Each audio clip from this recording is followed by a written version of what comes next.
Poise, Efficiency, Peace, a book of hows, not whys, for physical and mental efficiency, by Colonel William C. Hunter, author of Brass Tacks, Dollars and Cents, The Bill Books. Forward. Thought habit will become fixed on faith or fear, and the result to the man is good or bad accordingly. If your thought is fixed on faith, in the greater meaning you are invincible. If it is fixed on fear, or its elder child, worry, you stand helpless, weak, conquered, and miserable.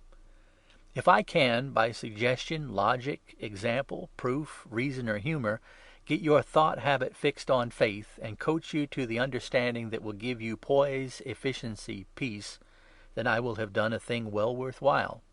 To that end, and with that purpose, I dedicate my services and this book to each of you who read it. William C. Hunter, June 10th, 1914. Publisher's Note. I believe in Colonel Hunter's book, Pep.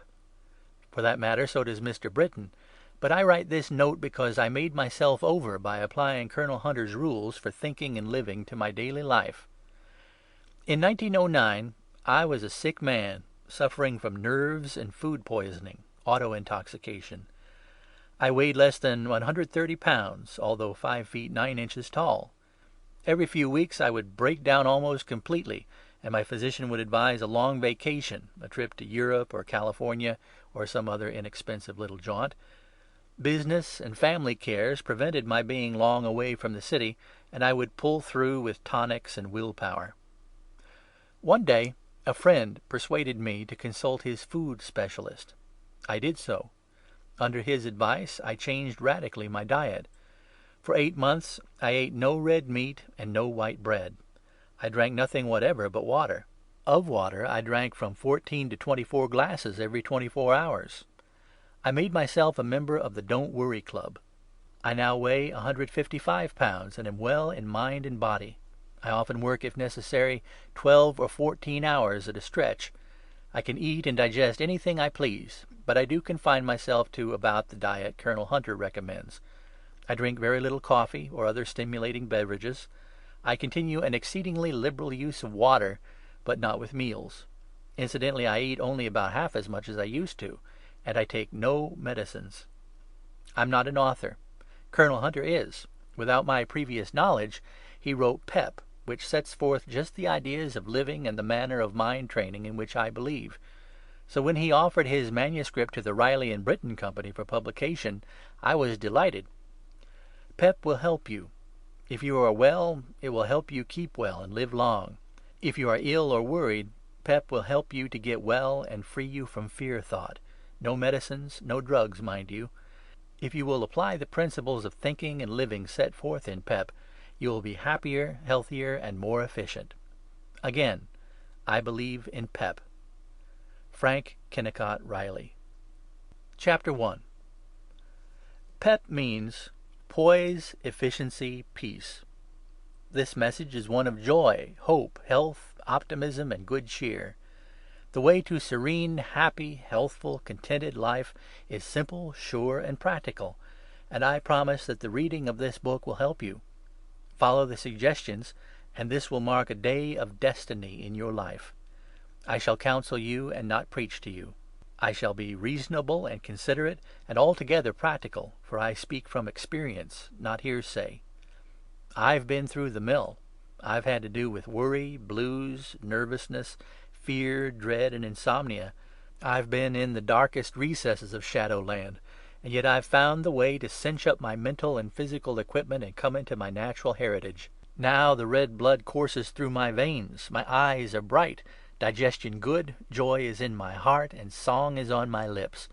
I have an abundance of Pep, which expressive little word stands for poise, pluck, peace, power, punch, patience, purpose, so far as P's are concerned.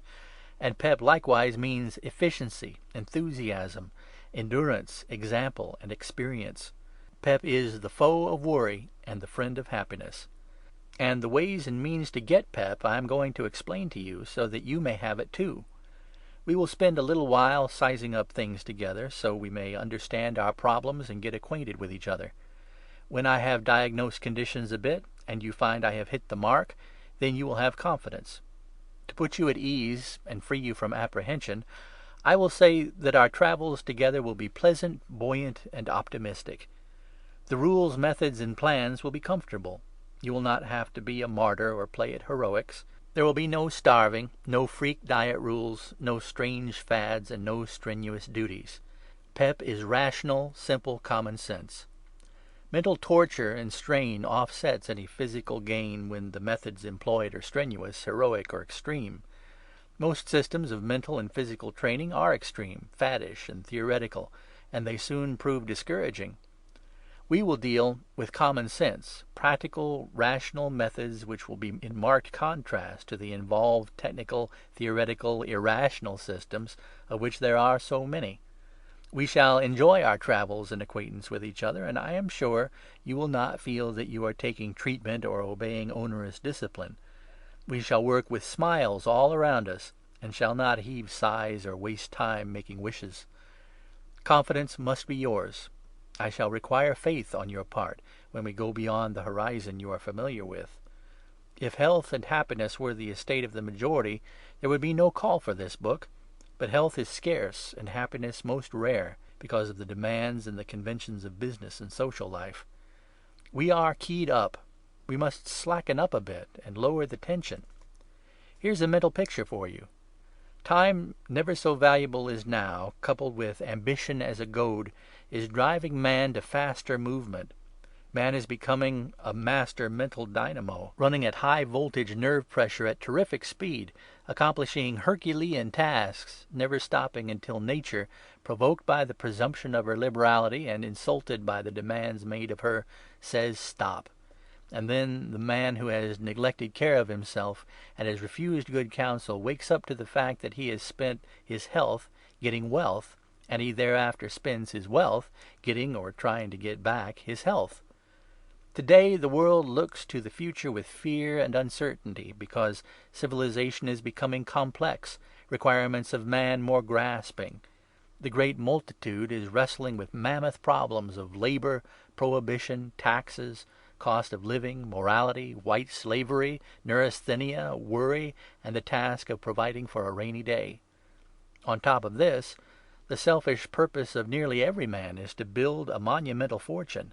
The cry is ever, on, on, on. The rhythm caused by the intoxication of man's mental carburetor pulsates the words, go, go, go.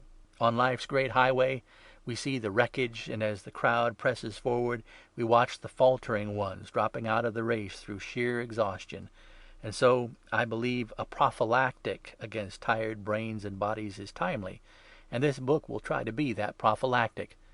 To help my brother to get back his pep, and to help my brother who has the pep to retain it, is the purpose of this book.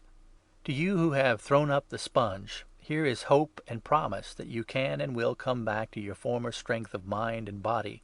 And to you who are just commencing to feel groggy from the punches you have received, we call time, and will try to keep you in the game by a simple system of training your body and your mind. Yes, I've been through the mill, and I have tested plans, isms, cults, practices, philosophies, and after much elimination I have some rational rules and suggestions that will conserve the pep of those who have it, and bring back the pep to those who have lost it. I have a calm pile, mountain high, of theories which were thrown aside, and to save you time and investigation, I will give you the net result of the panning out, in the form of golden truth. This book is to deal in the hows, and not the whys. I take it you care to know how to get pep, rather than to know why you lost it. Chapter 2. Read about one chapter or so of this book each day. This is to establish sustained interest and fix the habit of right thinking, for right thinking is the great secret that will bring you great benefits. You are to receive the legacy of health and happiness, and I am co-administrator in the distribution of the legacy. There are 3 clauses or conditions as legatee which you must observe and agree to before you can receive your estate. I am sure the magnitude of the benefits you are to receive will cause you to play the game fairly and in proper form. First, each night, after you have undressed and prepared to retire alone in your room, free from disturbance, sit down in an easy, comfortable chair, Relax your mind and body while in absolute silence for 5 or 10 minutes you prepare yourself to receive the suggestions. Remain until all is quiet, very, very quiet. Second, now, read 1 or 2 chapters of this book carefully, slowly, earnestly, and sincerely. Get the matter you are reading in your mind and nothing else. Fasten the suggestions and helpful thoughts on your brain as you lay your head on your pillow. Go to sleep with these thoughts burned in. Third, in the morning, finish your toilet, drink 2 or 3 glasses of warm, not hot water, then reread the chapter of the night before. After breakfast, go forth to your duties and problems of the day with faith that soon you are to have strength and willpower to brush aside the things which worry, fret, and distress you. In 1896, I wrote this motto: "Be pleasant every morning until 10 o'clock. The rest of the day will take care of itself." And it was this thought that set me thinking on the power of suggestion. This little motto of mine is on every book I write, and it has been copied in all parts of this great round world of ours. It is easy to remember, it is very helpful, and I want you to think it or say it to yourself every morning when you arise. I make this request very urgent, for the reward you will get from the practicing of the suggestion will be very great. Now then, you have the form in the manner of reading the chapters, and just as sure as you live you are going to gain each minute from now on if you play the game on the square. I ask you to have faith now. Later on you will need no urging. With this faith you must have patience.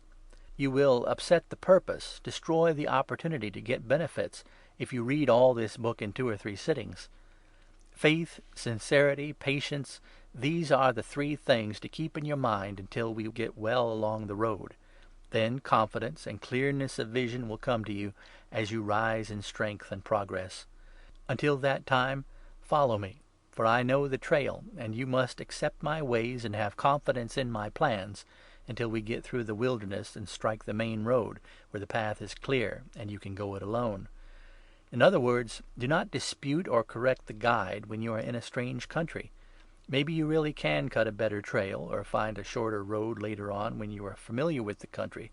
But as long as you are a tenderfoot in new territory, trust to the guide and follow him on the trail which he says leads to health, happiness, and pep.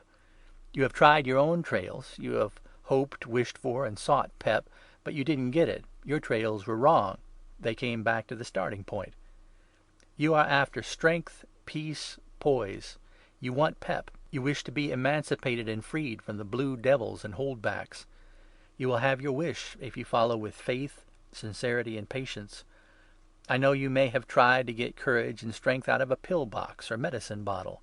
You may have taken drugs, dope, tonics, culture courses, and tried systems. You may have read heavy books on mental training. You may have tried many fads, fancies, and treatments. And because you didn't get pep, you may doubt these very promises you are now reading. The man who wrote, "If at first you don't succeed, try again," might have strengthened the suggestion by adding, "But don't try the same plan. Other plans have failed. Try pep." You will listen to cold reason, I am sure. Our plan has no apparatus, isms, freak beliefs, and no drugs. You can't lose. You may win. If you do not realize your object, it hasn't cost you anything. If you get what you are after, you will have been well repaid. There you are. You can't lose. You may win. Are you with us? This is not a literary effort or a technical book. It is far from classic. It is homely English that tells its message in sure language, if not beautiful language. But it is as sincere, as honest, as truthful as the most sacred honor and profoundest appreciation of responsibility can make it. I want to help my fellow men. There is no better purpose, no greater ambition I know of. Doing something for somebody is the quickest way I know to plant, raise, and harvest a crop of happiness. To help you is good, and to know that this help you get will cause you to help others is much better. You see, there are ambitions higher than crowns and rewards greater than dollars. Every man or woman who reads this book and receives help from the reading is raising the world's average just so much, and to be a factor in such an uplift is reward plus. Now that we understand each other, let us square away and go to it. Chapter 3. As I will explain particularly later on, the willpower controls the mind masters the nerves boss the muscles drive the organs, and the whole human machine goes along merrily as nature intended it to. But when the clouds keep the sunshine out of the thinking department, and when the physical habits hamper the digestion or the functions of any of the organs, then we have congestion. And the good old doctors tell us that sickness or disease is the result of congestion. So it is that congestion of the mind, like sand in the gearbox, prevents the smooth rhythm of nature's forces, and we suffer from results caused by improper working of our God-given powers, mental and physical. It's a science worthwhile that tells us how to think, how to act, and how to live, so that we shall have happiness, strength, and efficiency. The big books in the library deal on the science of life and living, of thought and thinking. They emphasize the word efficiency. But our little everyday standby word, pep, seems to carry a meaning that better answers my purpose. Pep, I want you to understand, is efficiency plus peace and poise. Science takes certain truths as a basis, and with a delicate probe of theory searches the unknown. Finally, experience and truth and results touched by theory prove the hypothesis to be true or false. If man had always kept within the realm of the known, the story of the stars, the present perfection in fruit-raising, and the great inventions of today would be unknown. Theory paves the way to truth. It is a fine adjunct to experiment. But so much truth has been found in the study of mind and body efficiency, and life is so short, that we in this book will content ourselves with applying the truth for our own benefit. We will leave the theories to our highbrow brothers in the psychological laboratories of the great colleges, where, with an atmosphere of great dignity, and with silver whiskers to add to that dignity, these great men may theorize and write for the masters, exploiting their theories and spreading hypotheses. And all speed to them. While they talk to the masters about theory, we will talk to the masses about truth. So we each have our place, and each have our field. We are after the whip-handle end of things, that we may control our acts, thoughts, destinies, and be masters instead of slaves. We are acute in our unrest and worries. The original man-animal had no worry, for he had no thinking brains. Civilization and convention have brought about an almost universal tendency to worry, and some new system of training, some new operations of commerce, some new ideals of life will have to be established. Worry weakens willpower, saps nerve power, unsteadies thought power, dissipates concentration, and causes a man to lose his pep. We are going to have many experiences with worry, and we are going to follow rules, suggestions, and methods which will give us grit and grip, which, you see, is still another way to spell pep. Whether the mind or body suffers first, both finally suffer when worry is present, because there is an inseparable affinity between mind and body. Disease is the effect of a cause. Remove the cause, and the effect disappears. The cause of most diseases is traced to wrong thought or imagination. We will try to get at some of these causes with simple bread-and-butter truths, rather than with a lot of technical scientific frosted cake. Without many whys, we will get busy with worry and recognize it as a great enemy which we shall not be able to kill. This Goliath cannot be laid low with a pebble, like that David of old shot from his sling, but we can tie him down and place him where he can't hurt us. Worry isn't a real thing. It's an imaginary demon which looks real if we are scared. Worry is an ogre, appalling influence. Worry is the disease of the age. Worry is a dragon, a stinkpot, a false face that scares people who are weak. Courage, faith, and pep are the armor, shield, and sword that makes the strong man invincible to this great make-believe, born in darkness and existing in imagination. Gird on your armor, then, stand forth, and say, I am not afraid.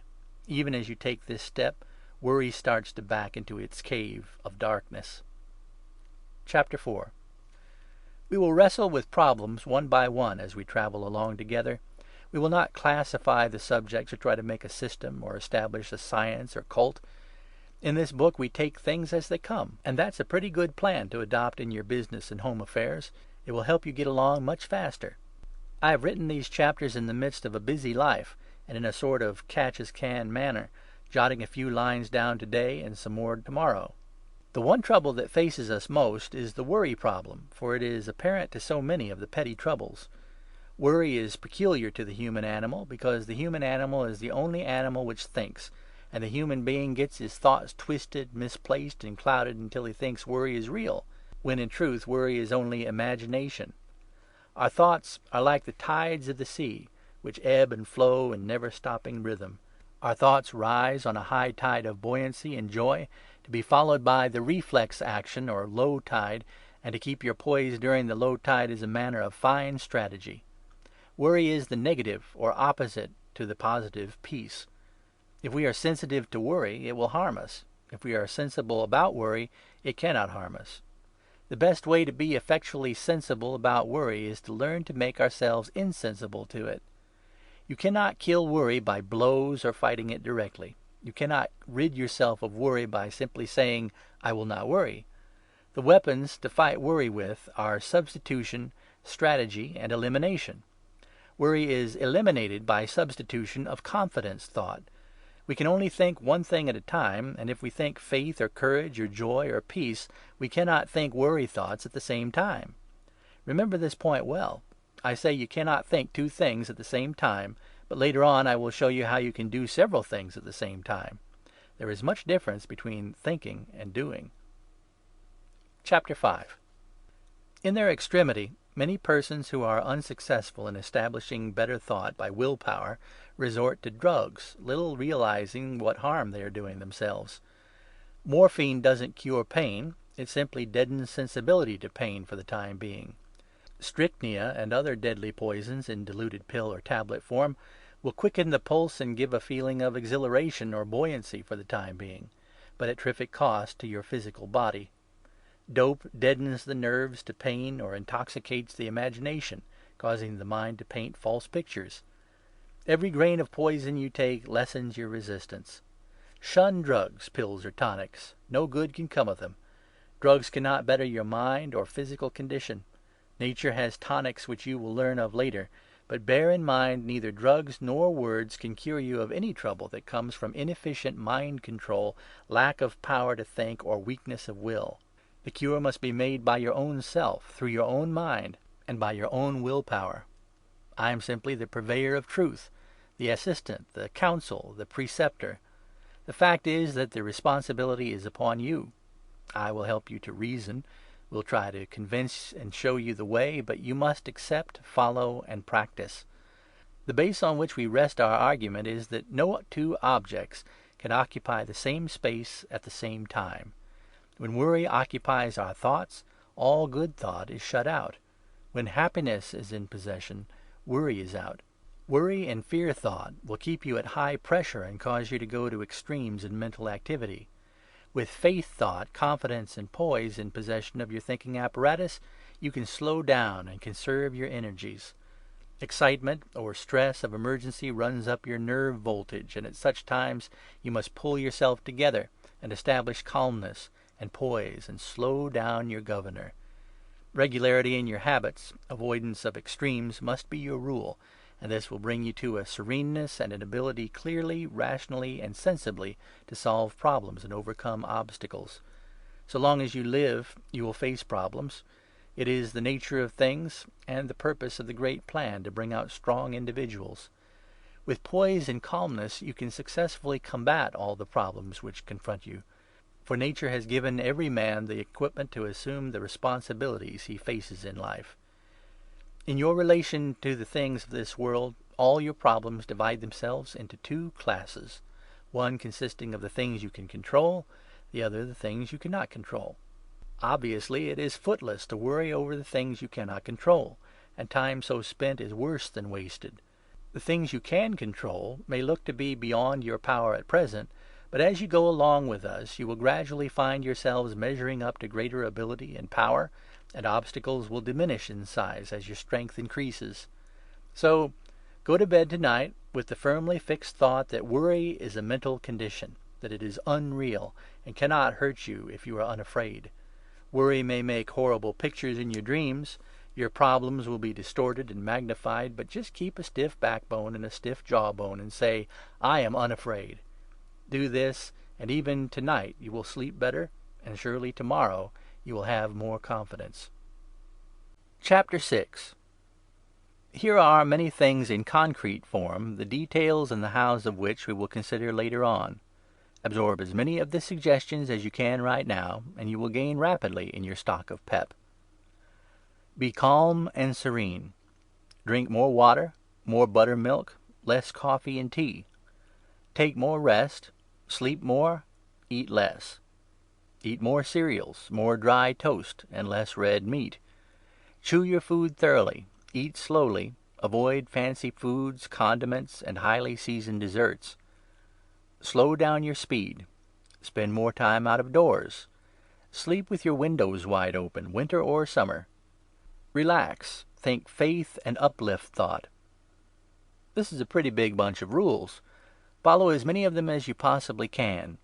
Accept the suggestions because of your faith in the guide, and upon my promise that proof of the efficacy of these suggestions will be abundant as you progress. As we shall soon clearly see, nothing comes out of our brain in thought that was not first planted in our brain. We are in mind and body what we feed upon mentally and materially. You must eliminate, so far as you possibly can, all fear and worry thought, and feed your brain on faith and joy thought. If you keep feeding on pleasant, dominant, courageous, helpful, upbuilding thought, this mental food will be digested and you will realize great benefits.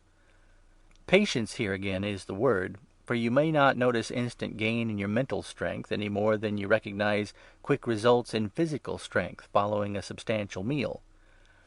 Think good, see good, hear good, mix with good, and have patience. You cannot cut down a tree with one stroke of an axe. Figuratively, we have locked arms, clasped hands, looked into each other's eyes, felt each other's hearts, and given each other our confidence. I want you to feel that these thoughts are personal, human, and not mere printed words. I want you to feel there is a joyous, helpful camaraderie between us as we go along, finding sunshine and health and spreading joy into Shadowland. We are helping ourselves, and we are helping others who need us. Truth and evidence shall be our basis, and we must be wide awake, alert, and receptive. We will forget how often we fell asleep over those heavy old scientific books, written by thin-blooded men who have never been in the fray, men who have never felt as you and I have felt. Those men write theory. We are practicing truth. The housewife doesn't care for tables and tests, information about yeast ferments, heat units, bacilli culture. She wants to know how much flour, water, salt, yeast, heat, and time to use, and in what proportion, so that she may bake bread. You do not care for a glossary of words or an array of scientific terms, or pictures of neurons, ganglia, nerve centers, etc., etc., ad nauseum. We will have to do with the practical ways by which you may substitute sereneness for worry, smiles for frowns, joys for sorrows, health for illness, strength for weakness, courage for fear, hope for despair, love for hate, kindness for cruelty, gentleness for roughness, friendship for enmity, charity for selfishness. Chapter 7. We are planting seeds and learning about the weeds which kill the flowers, so that we may destroy the weeds. Henceforth, when opportunity offers, and when you can make opportunity, think about the flowers and the beauty and the good things of life. It will be harder to point your compass aright and steer true to this course now than it will be later. I could have given you the definite rules to follow on 1 or 2 pages of this book, and very little good would have come to you. The parent could tell the child the 10 Commandments and the Golden Rule, and within those 11 rules and suggestions practically the great guides to morals and living could be found. The teacher could give the basic rules of arithmetic, reading, and writing, and the pupil would have the basis for a life's work.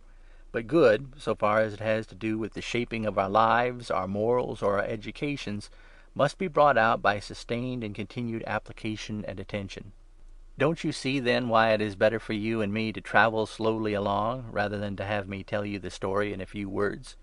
Can't you see how it will benefit you if you keep this book ever near you after you have finished it in the form laid out?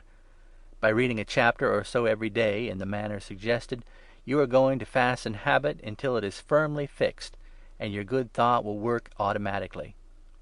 Again, I ask patience, for clouds will come to you, despair will creep in, but each day, if patience and persistence is your rule, you are weakening the enemies to your sereneness.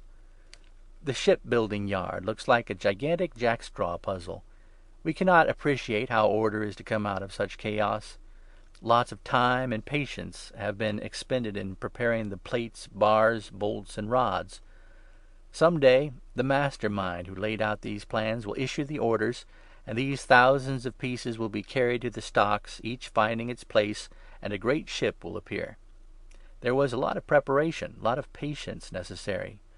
So, with your task, patience and sincerity in the study of the parts, plans, and conditions are necessary, and when assembly time comes, you will surely realize great benefits. Chapter 8. The food you have been receiving is easily digestible. I have tried to be serious and hold your interest, and if you have followed closely, I am sure that as you have been reading these lines, worry and unrest were absent. We are getting acquainted and understanding each other. You are taking the easier steps in preparatory work now, and each day there will be new pleasures, new hopes, and new strength for you. I am sure the sunshine is breaking through the clouds. You are getting strength, and I now pull aside the curtain a bit and let you take a peep at the enemy and point out the problems we are to tackle. We shall not rush on the enemy like a cavalry charge, but we will pick them off, one by one, with strategy, punch, and strength. We will wallop them with substitution until the enemy's campground is overgrown with flowers where the weeds were thick, and the fort of the enemy, where with flying colours and seeming impregnable security the enemy held forth, shall be turned into a cemetery of the vanquished horde. Behold then, before our fight, camping yonder under the ever-alert general, worry, the enemy. Blues, nervousness, melancholy, nervous prostration, short breath, forgetfulness, sensitiveness, nightmare, blurred eyesight, lost confidence, uncertainty, fear, neuritis, hysteria, rapid pulse, dizziness, lonesomeness, nervous dyspepsia, indigestion, listlessness, dread, neurasthenia, despondency, hardened arteries, trembling, crying spells, lost ambition, loss of weight, timidity, and others. I have not mentioned many physical diseases that are aggravated by worry and nerve weakness. Practically every ill the body suffers, if not directly caused by worry, is certainly aggravated by worry or lack of mind control. The one thing to relieve the conditions caused by worry is to substitute right thinking and establish the ability to keep up right thought. You must get in helpful thoughts and shut out hurtful thoughts. Helpful thoughts bring strength. Hurtful thoughts cause weakness and hypochondria, and this condition is the forerunner to the ogres we have just been looking at. Set your energy to work on making and keeping the resolve that you are going to put your willpower in command of your nerves, which are the telegraph lines of the body. From now on, you must recognize that mind is to master your body, and that your willpower is to direct the mind.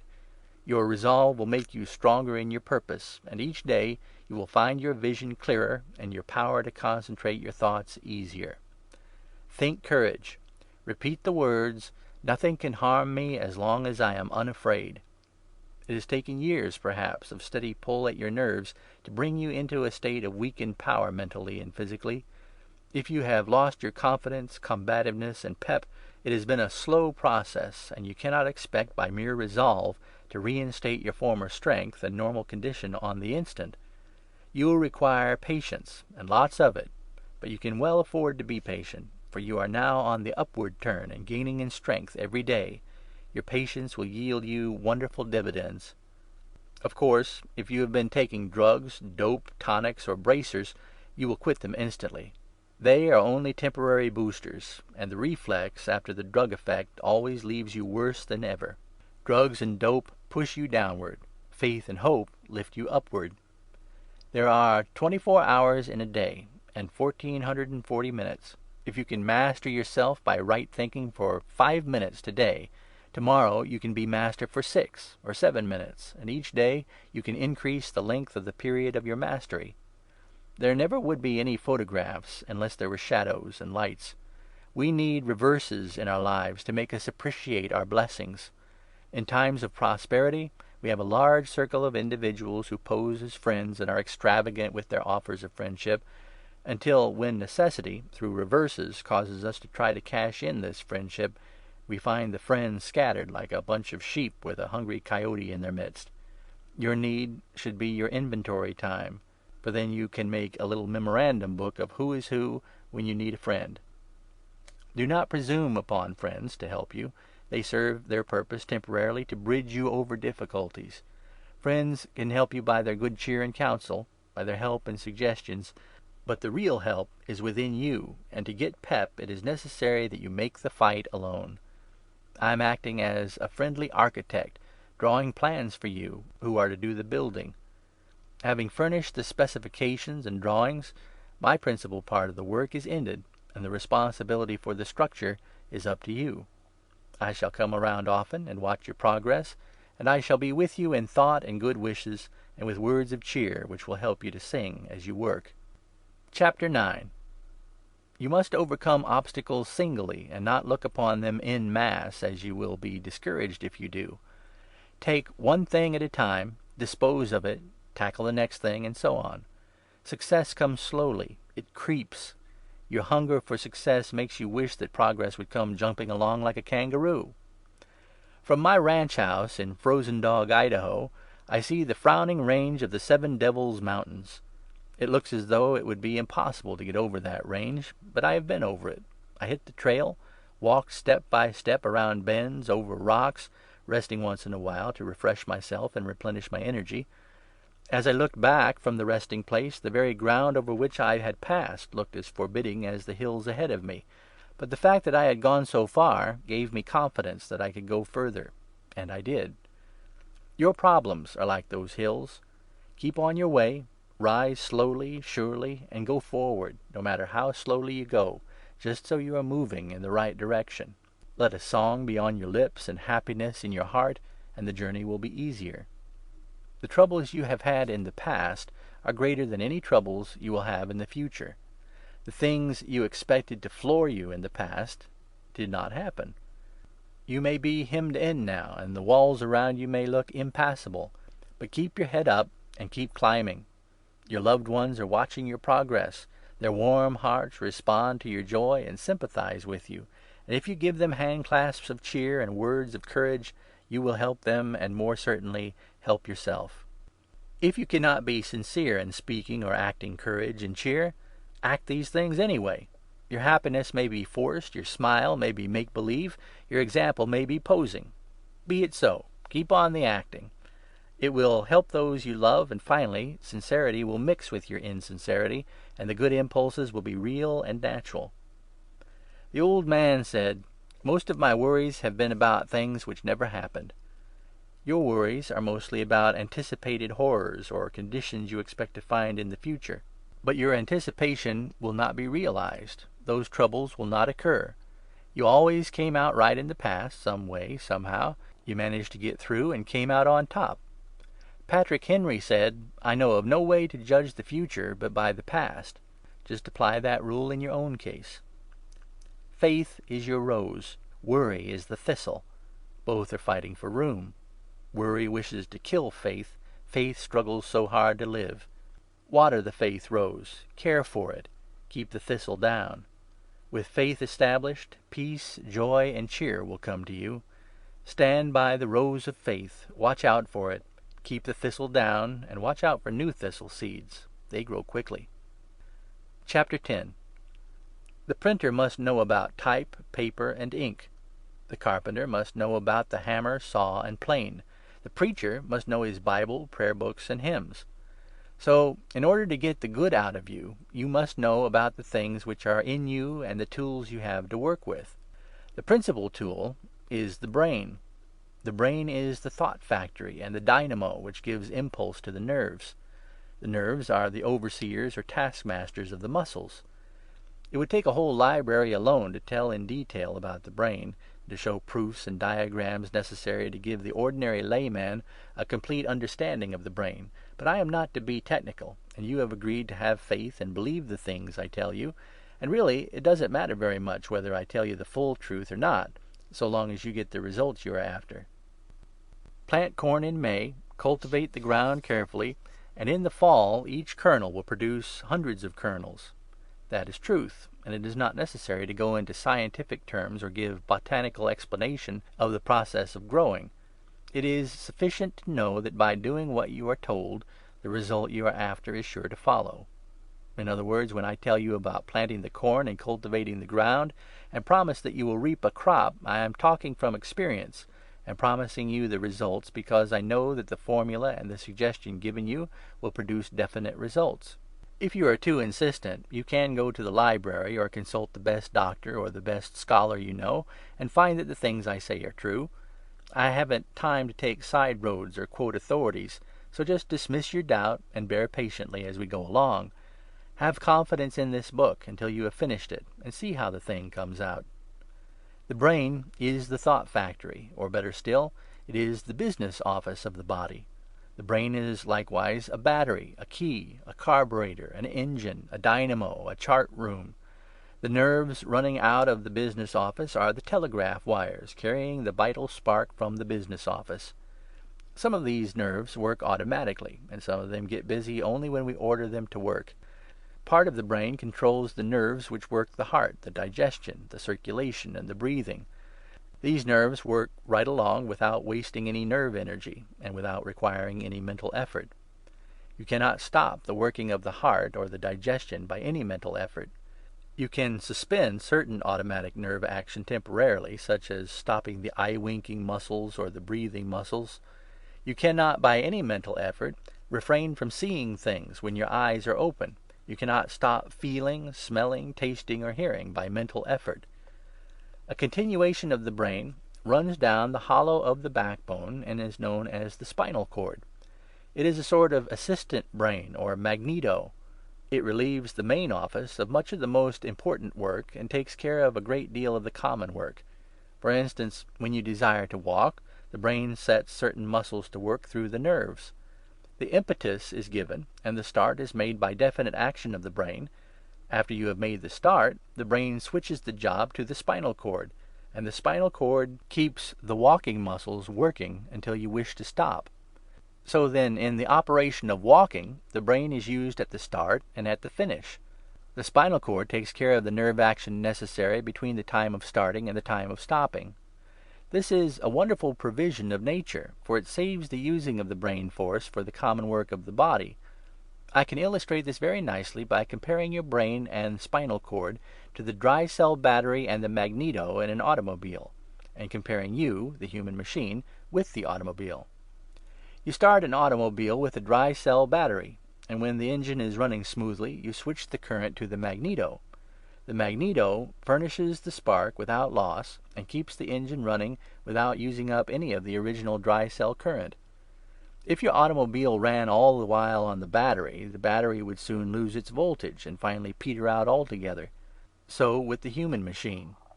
If you had to think and use your brain for every step you took, for every breath or every movement, you would soon wear out your brain. It is because many of you use the brain for much unimportant work that there is so much nerve exhaustion. Chapter 11.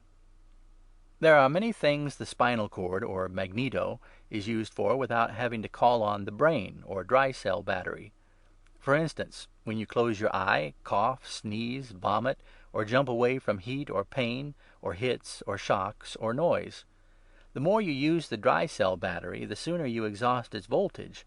You must recharge the battery with sleep, rest, and by the elimination of conscious effort upon everything you do. Just as the nerve action goes on without stopping in the matter of controlling heartbeats, so a certain something goes on without stopping in the matter of controlling thought. From your first moment of consciousness, your brain has been in constant activity in generating thought, or causing mental pictures or ideas to follow one another continuously without a moment's stopping. Even when you're asleep, the thought action runs along just the same, although the remembrance or the impression of the thought may have vanished. So, as it is impossible to stop thought, we must consider the scientific way of directing that thought. The brain, on the one hand, is a generator of thought, and on the other, it is an organ of thought. And if we keep in mind the brain as an organ of thought, just as the stomach is the organ of digestion, we shall be able to find many practical ways to use the organ as subservient to our will. You can make your brain, as an organ, cause you to walk, talk, see, hear, eat, smell, feel, all at the same time. But you cannot make your brain think two things at once, any more than you can speak two words at once. I want to repeat, you can do many things at once, but you can think but one thing at a time. When your mind is occupied with fear thoughts, you cannot think faith thoughts. One or the other must dominate. While you have been reading this chapter, you have not worried, because your mind was not on yourself, but upon what I hope has been helpful, inspiring, uplifting, and interesting thought. Your brain will do wonderful things for you if you look upon it as an organ or servant of your thought. It will respond to your willpower, and your willpower must be directed toward cultivating a natural habitual ability to keep peace thought in the chair as much as possible.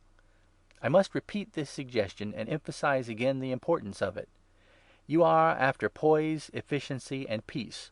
Note that the first letter of each of these words spells pep. And the way to get this good is the substitution of the good thought and the elimination of the fear thought. The world is to you just as you are to the world. Think good, act good, be good, and crowd out the bad. The more you feed your brain on good, the surer you are to get good thoughts out of it. Chapter 12. We don't know what life is. The secret has not been told. We don't know just what the soul is, or its relation to the brain. But we know there are many ties of relationship between life and soul and mind. We do not know what space is, or just what the stars are, nor can we tell just how plants grow. But we know many truths about space and stars and plants. We haven't the full knowledge of electricity yet, but the knowledge we have of electricity is mighty useful to us. Every day we are learning new truths and applying them to our benefit. When the first telegraph message was sent, it was a world marvel that Morse could send intelligence over a wire. He sent a single message. It was a reverent message, and a high tribute to the faith of the inventor of the telegraph. The message was, "What hath God wrought?" Now, we have improved on the telegraph. The average person doesn't know, perhaps, that we have a multiplex instrument that will send several messages over the same wire at the same time. And not only this, some of these messages may be sent one way and some another simultaneously. Think of that. 2 messages going east and 2 going west at the same time on the same wire without getting mixed. The brain uses the nerves very much like the multiplex instrument, as we have shown in the previous chapter, because it will make us do a great many things at the same time. But when it comes to thought, there can be but one thought at a time.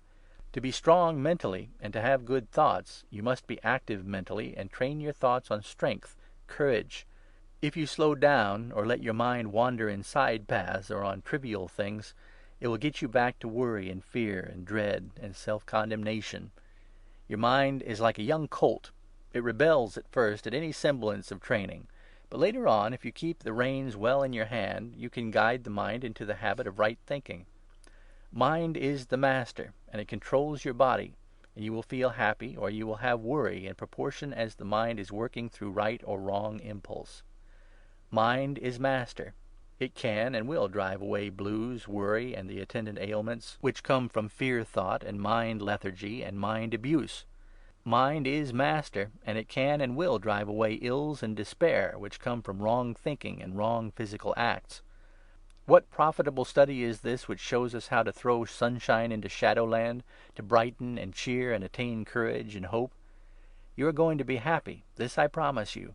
You're going to get rid of worry and to learn that you can master yourself. You're going to be constant in your determination to put good things in your brain to supplant the bad thought that is trying to fasten itself upon you. These things you are going to do, and I hope you are doing some of them now. When you get blue, switch the current of your thought to faith thought. Go to a cheerful friend, talk of blessings instead of hard luck, make your mind travel in another path. Fear no evil. Worry is not real. Nothing can harm you but bad thoughts, so don't let the bad thoughts in. Every time you make this resolve, every time you read this suggestion which I am repeating so often, will you get added help and strength. Chapter 13. We are built up in mind and body from the nourishing mental and physical food we take in. The stomach does not make food, but digests food. The heart does not make blood, but it pumps blood around our bodies. The eyes do not make pictures. They merely photograph or reflect lights and shadows coming into the eye, and impress these things upon the nerves, which carry impressions to the brain. The brain does not make thought, but it digests and analyzes impressions and coordinates ideas. The brain is the storage battery, the digester, the telegraph key, the record keeper, the filing cabinet, the index of thoughts, ideas, impressions, and sensibilities. In the infant, the brain is a clean white page, and everything that will ever come out of that child's brain must first come into it and make the impression. From childhood, impressions, ideas, and intelligences are constantly arriving, and they are permanently established in the brain, where, in company with other thoughts, they germinate or hatch out new ideas. That is, we think the ideas are new, but the ideas have come into our mind in one form, and like chemical change which makes an apparently new substance, so thoughts changed in the mental laboratory make apparently new ideas. You cannot shoot a gun until you load it. What you put in the gun is a few grains of black powder and a fulminating cap. When you press the trigger, you hear a noise, see fire and smoke, and perhaps can feel the heat. What comes out of the gun has no semblance to what went in it, but that which came out was simply a changed form of that which went in. The thing we consider a new idea is merely a changed shape of a former idea which we put into the brain, and coming out now into our intelligence and understanding in a new form. Through our senses of seeing, feeling, hearing, etc., we are constantly receiving impressions which are carried to our brain, where they associate, intertwine, and amalgamate to come out ofttimes seemingly as new-born ideas from our brain. In concrete, I want you to remember particularly this: nothing comes out of the brain but what went in first. You cannot draw out good thoughts if you feed your brain on bad thoughts. Your brain is a garden in which there are roses and weeds struggling for possession.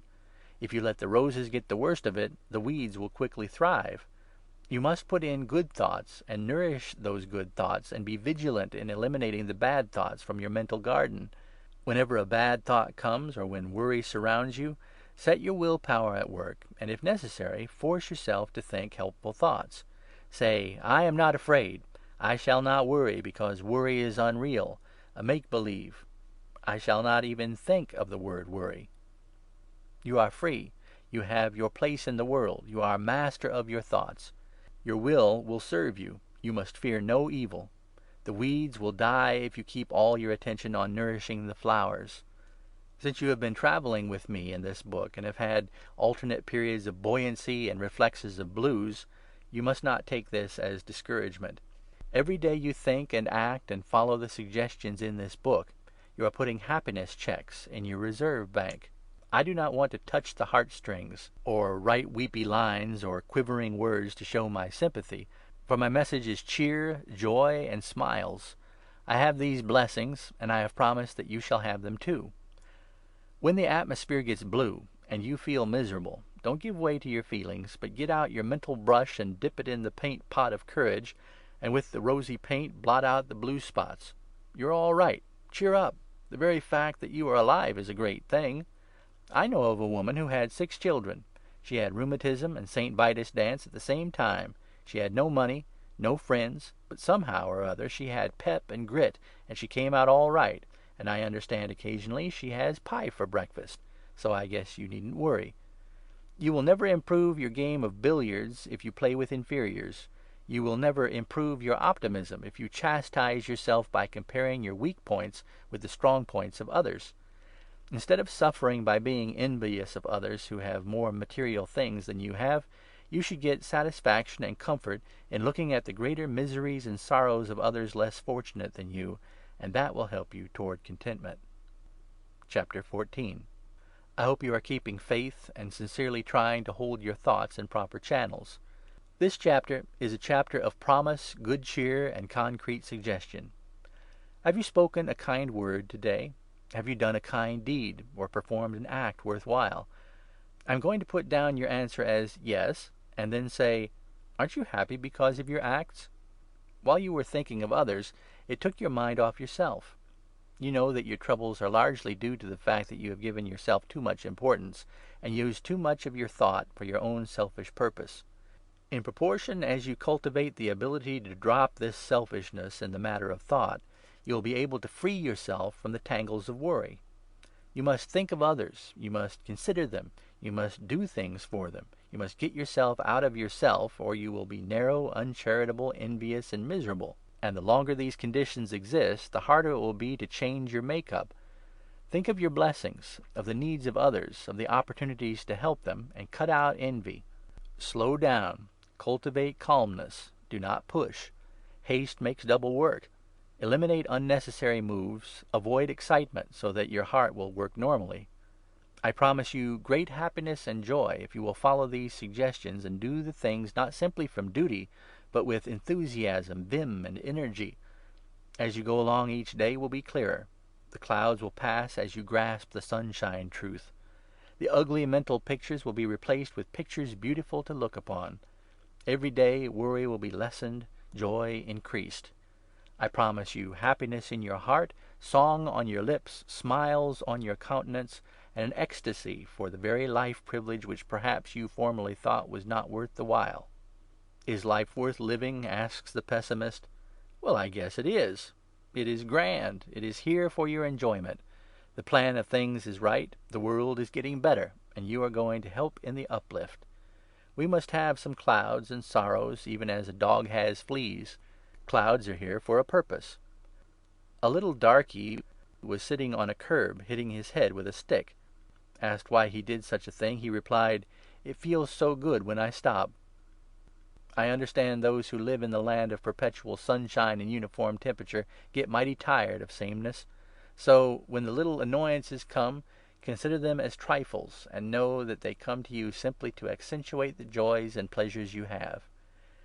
Here are a few capsules of optimism essence. Repeat these thoughts.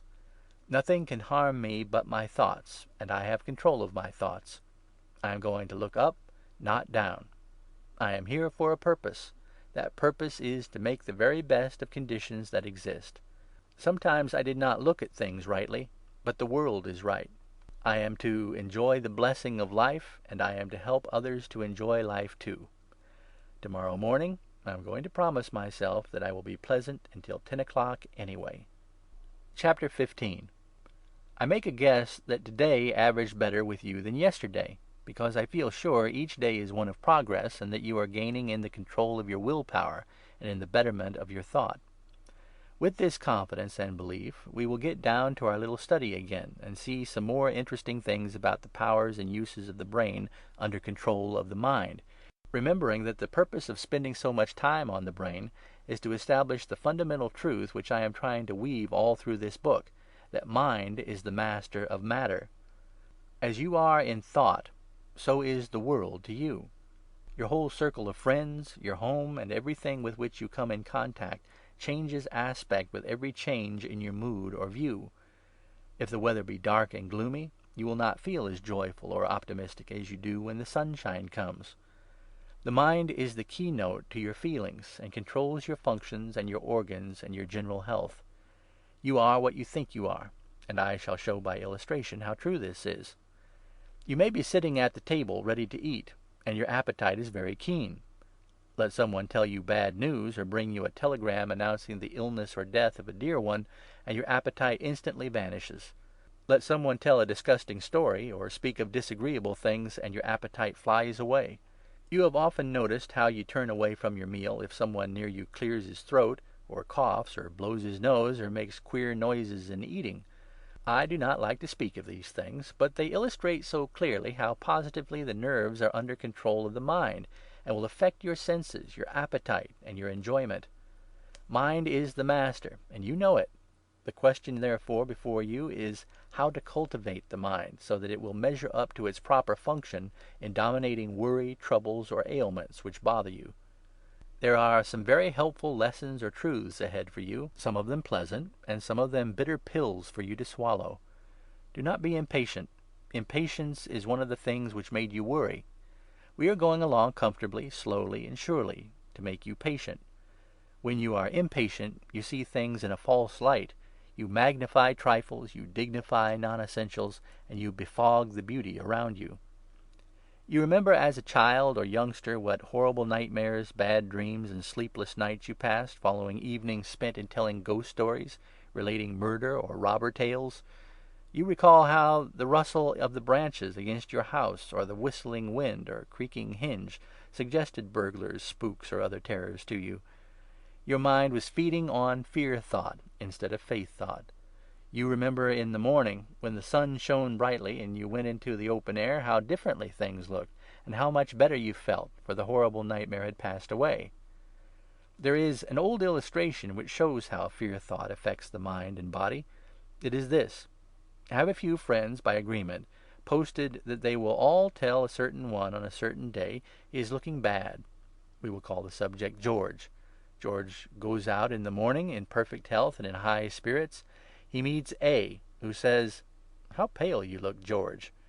Then comes B, who says, "Are you ill?" And so on. The other actors in the play follow one after another, each one telling George he does not look well or asking him if he's ill. By the time 5 or 6 have made the suggestion of illness, George is really sick. As a matter of fact, he is sick because he thinks he is. And he thinks he is because the sick thought has been suggested to him so much that he believes it. A certain attorney purchased a new hat. One of his friends telephoned to other friends that whenever they met the attorney they should ridicule his hat. The lawyer started down the street with his head up, with consciousness and comfortableness and the feeling that he was strictly in style and had a becoming hat, until he met a friend, A, who said, "Where in the world did you get that hat?" Later on came B, who said, "What's the matter? Have you traded hats with someone?" In turn came C, who said, "You've certainly chosen an ill-looking hat." And so, one after another spoke to the attorney about his hat, until he went back to his office, threw his hat in the wastebasket, never to wear it again. As a matter of fact, the hat cost $5. It was a good hat, and was becoming. But the constant suggestion of friends so worked on the mind of the lawyer that he was convinced his hat was attracting attention and did not look right. The foregoing illustration is not made to order. It is an actual occurrence which came within my observation. By brooding or thinking fear thoughts, you can work yourself into a bad state and really feel that ailments and ills are real, tangible things so far as you are concerned.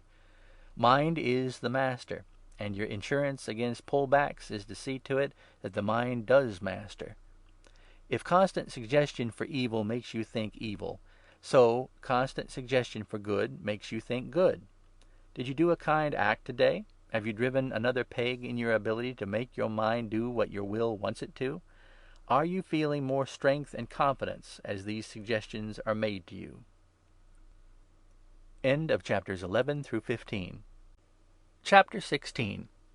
For ages, the study of the mind and its control over matter has occupied the attention of the world's greatest thinkers and philosophers.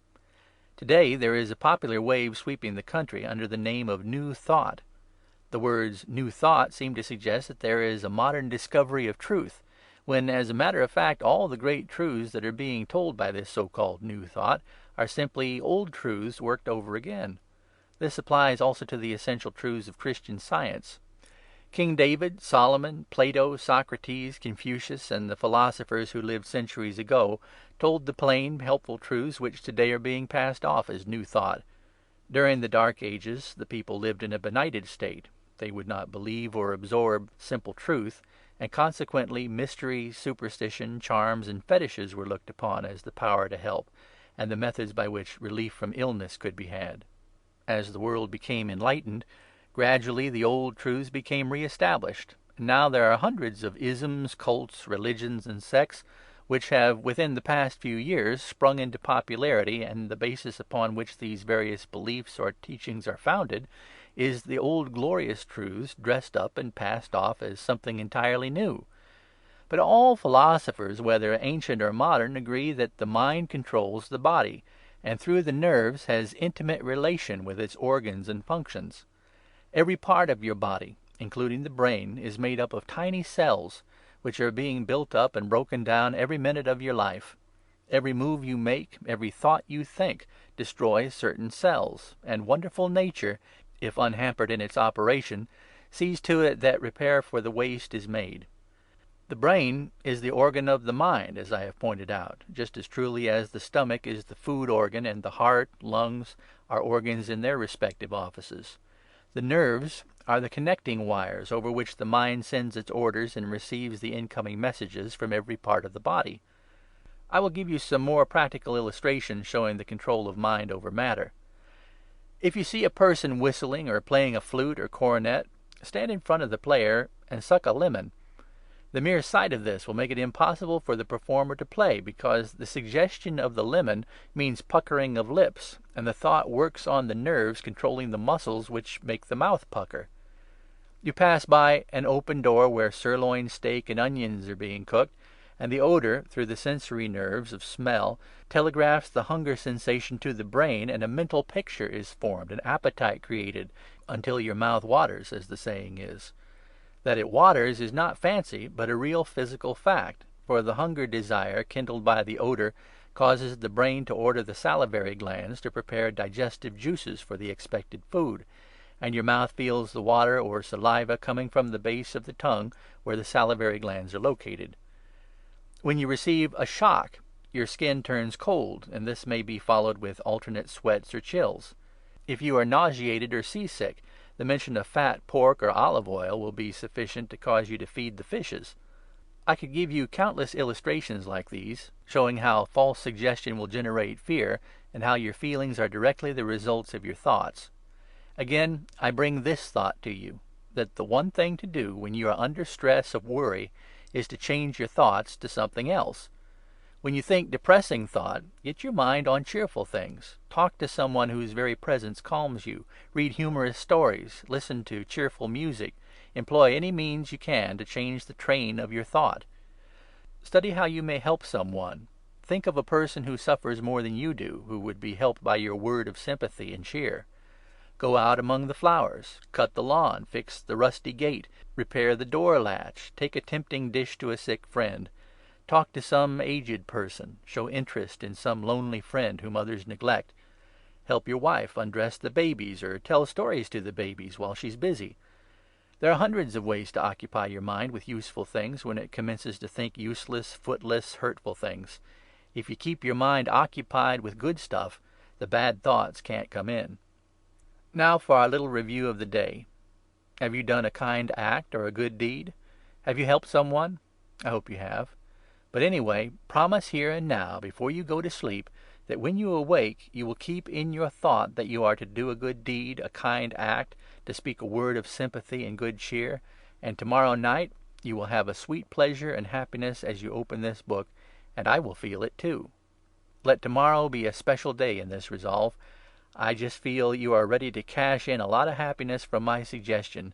So good night, sweet dreams to you, and don't forget your promise that tomorrow you are going to help someone. Chapter 17. We shall consider hypochondria, which is a frequent result of worry thought. Hypochondria is the state of imagining disease which does not exist, and sometimes it is the constant dwelling on a lesser ailment in the imagination that the ailment is a serious thing. As far back as Buddha's time, we learn that, quote, all that we are is the result of what we have thought, unquote. That is the same truth in another form which appears in the Bible. Quote, as a man thinketh in his heart, so is he, unquote. The poor hypochondriac imagines he has disease. He feeds on that thought, and the thought thrives until the sufferer is miserable and a slave to drugs and medicines. Every doctor knows that if all medicines were prohibited by law, people would get well, and as Dr. Oliver Wendell Holmes said, quote, very likely the people would live longer, unquote. The doctor knows the power of mind over matter, and personally he believes in it, but he cannot afford to express the truth in full to his patient, for the doctor commercializes mystery and benefits in proportion as he writes prescriptions. Nevertheless, the doctor, by suggestion, gets or tries to get the mental attitude of the patient right. The doctor comes in with his cheery countenance, his words of courage, suggestion of hope, evidence of sympathy, and promise of help. These are the things that help the patient more than the prescription.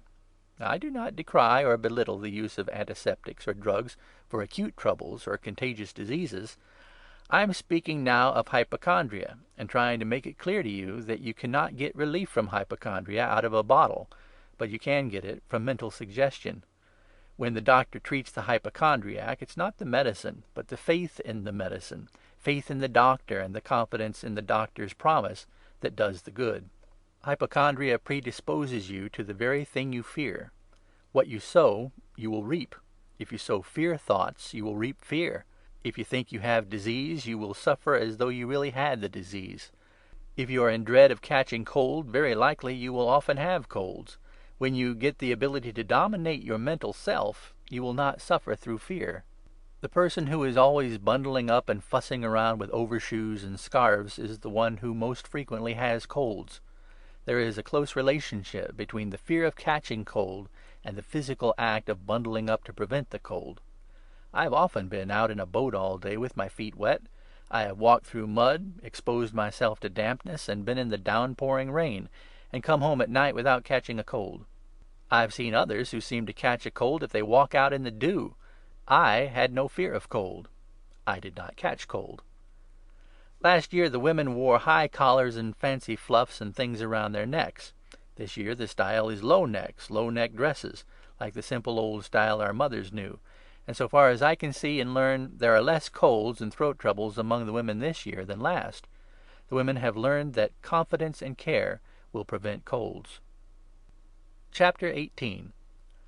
Countless millions of little cells are the units which make our body, and just as one individual or one apple is liable to spoil others with which it comes in contact, so the bad cells of the body quickly exert bad influence. The blood is busy every minute of the day and night carrying off dead and broken down cells, and bringing new cells to take the places of the old ones. The blood comes from the food you take in. There are 3 kinds of food necessary to human life: air, water, and material substance.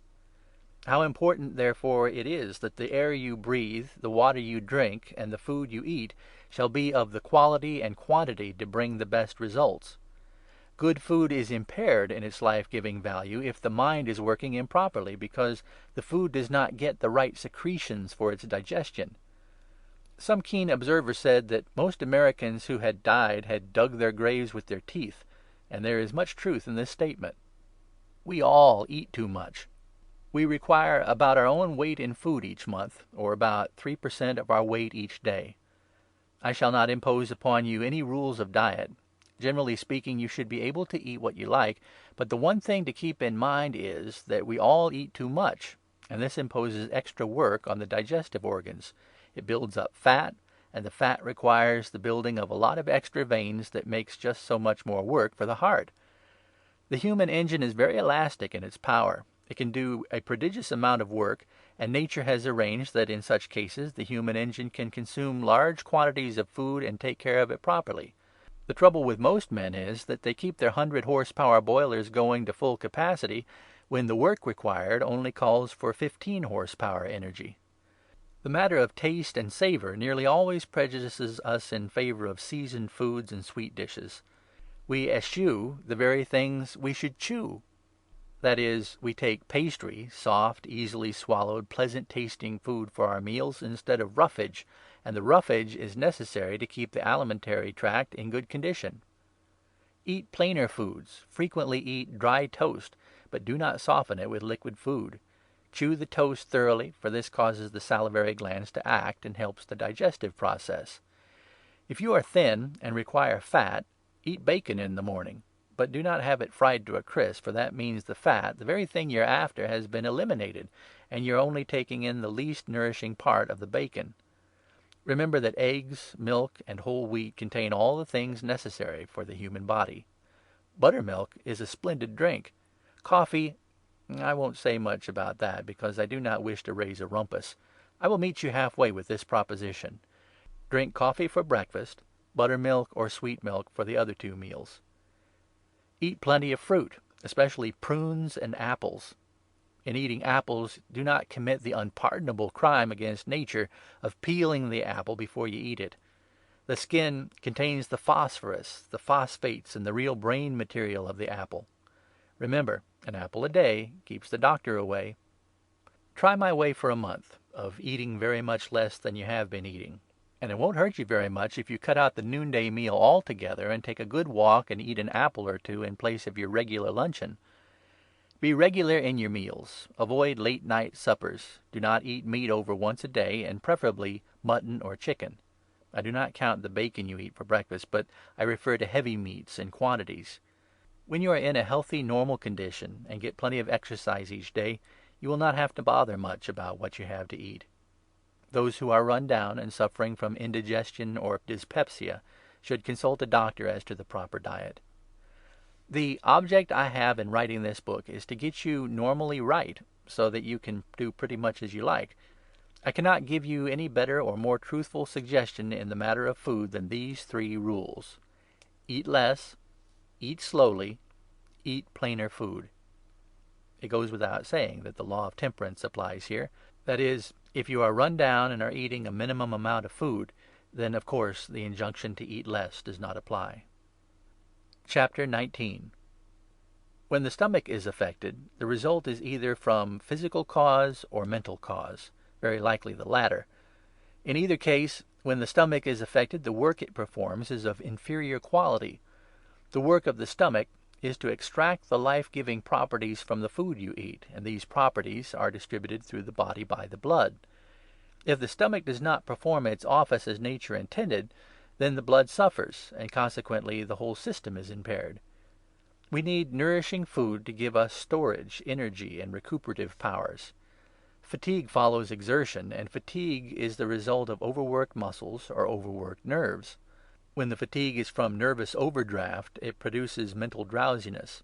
The brain gets sluggish, the whole body is out of sorts, until the repair crew brings vitalized cells to take the place of the destroyed cells. This is nature's plan to repair waste and to recharge exhausted energy.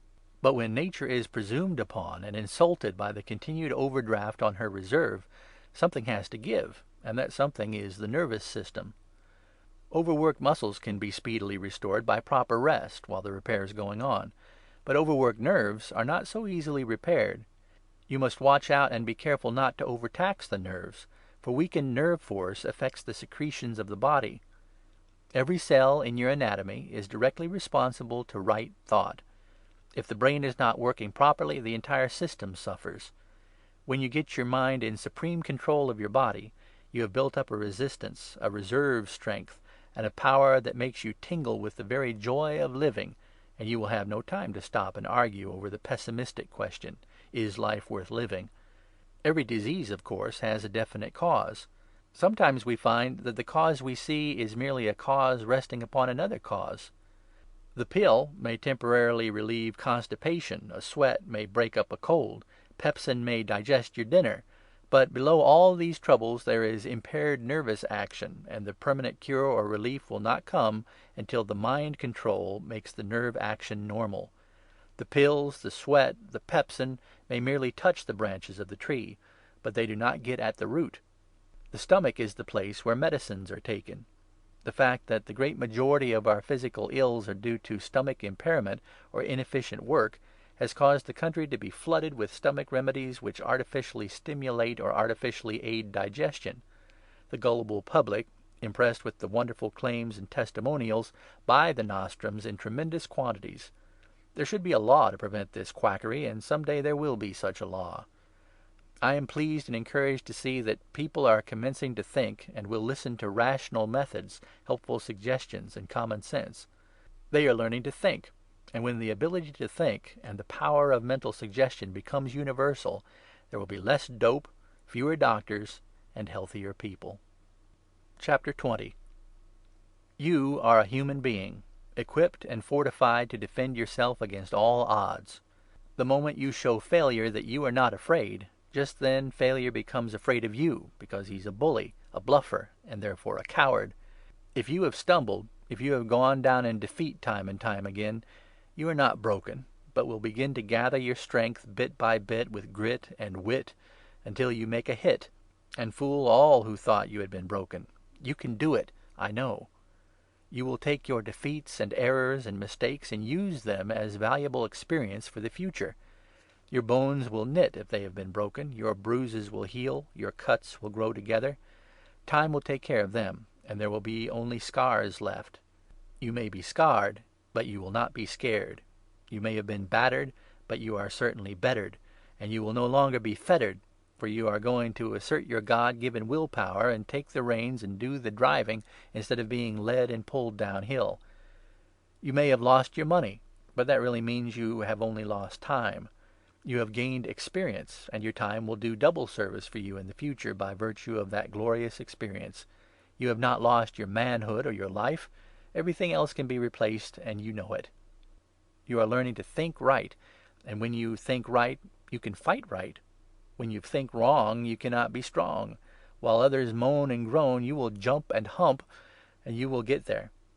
Get your backbone right, and your jawbone too. Failure has tried to keep you down. It has pulled the strings to your bow. But you are going to snap back, for you have abundant resources, and there is no such word as fail to you, because you simply will not give in. You used to spend your time yearning for strength, but now you find strength only comes by earning it. Henceforth you are to be pointed out as the strong one, who was beaten and battered, but by scientific thinking and living have got back health and pep. You are to be an example to others, to prove that they may come back as you have done. You will whisper courage to those in Shadowland and tell them to wake up and find their strength.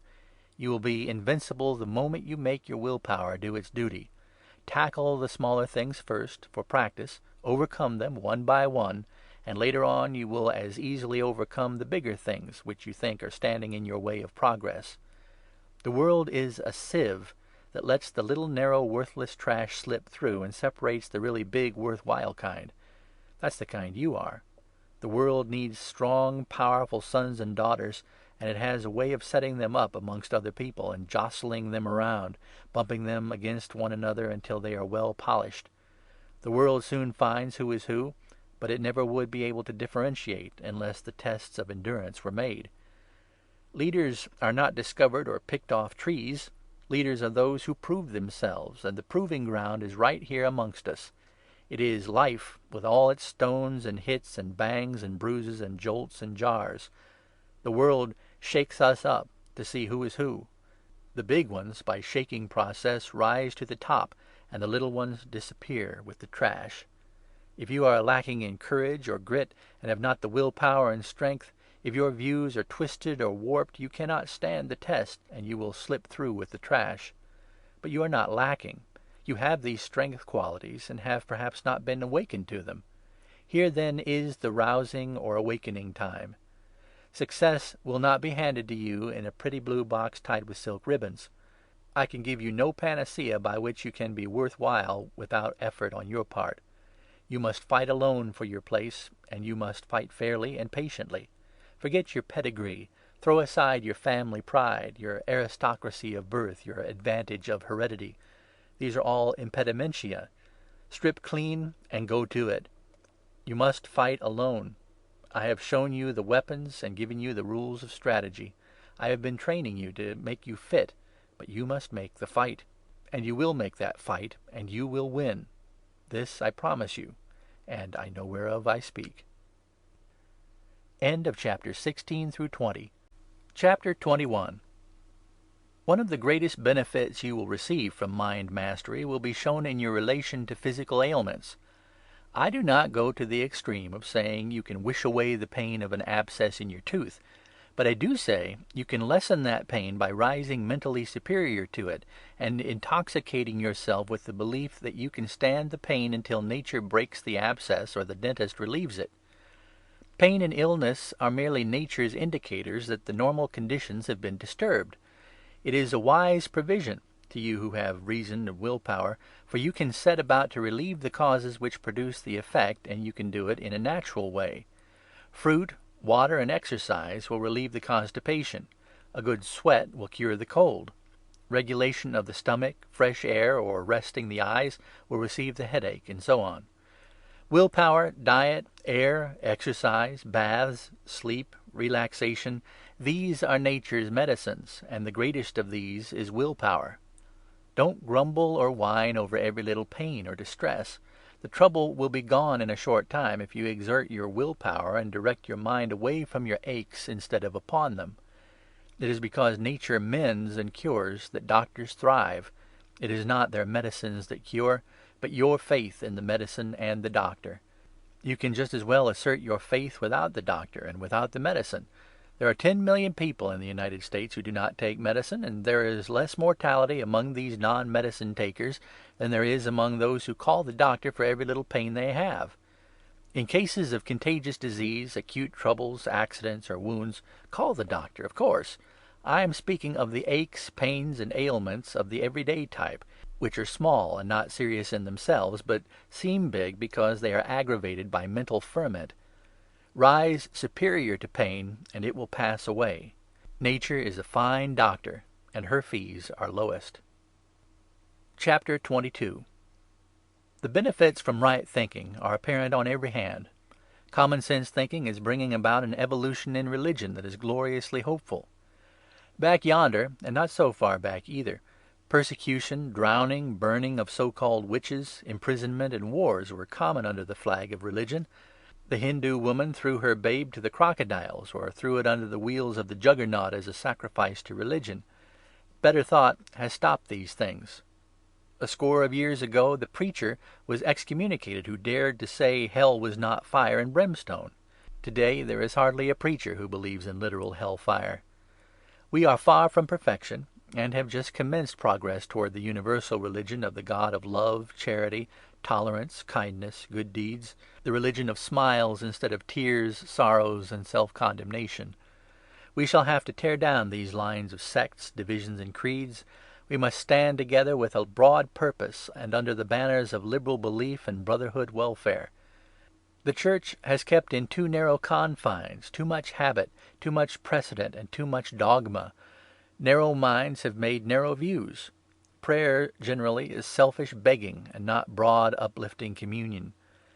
This narrowness of vision, this selfishness, rivalry between sects, this dogma, or rather bull-dogma, has been retarding the progress that should develop faster and will develop faster from now on.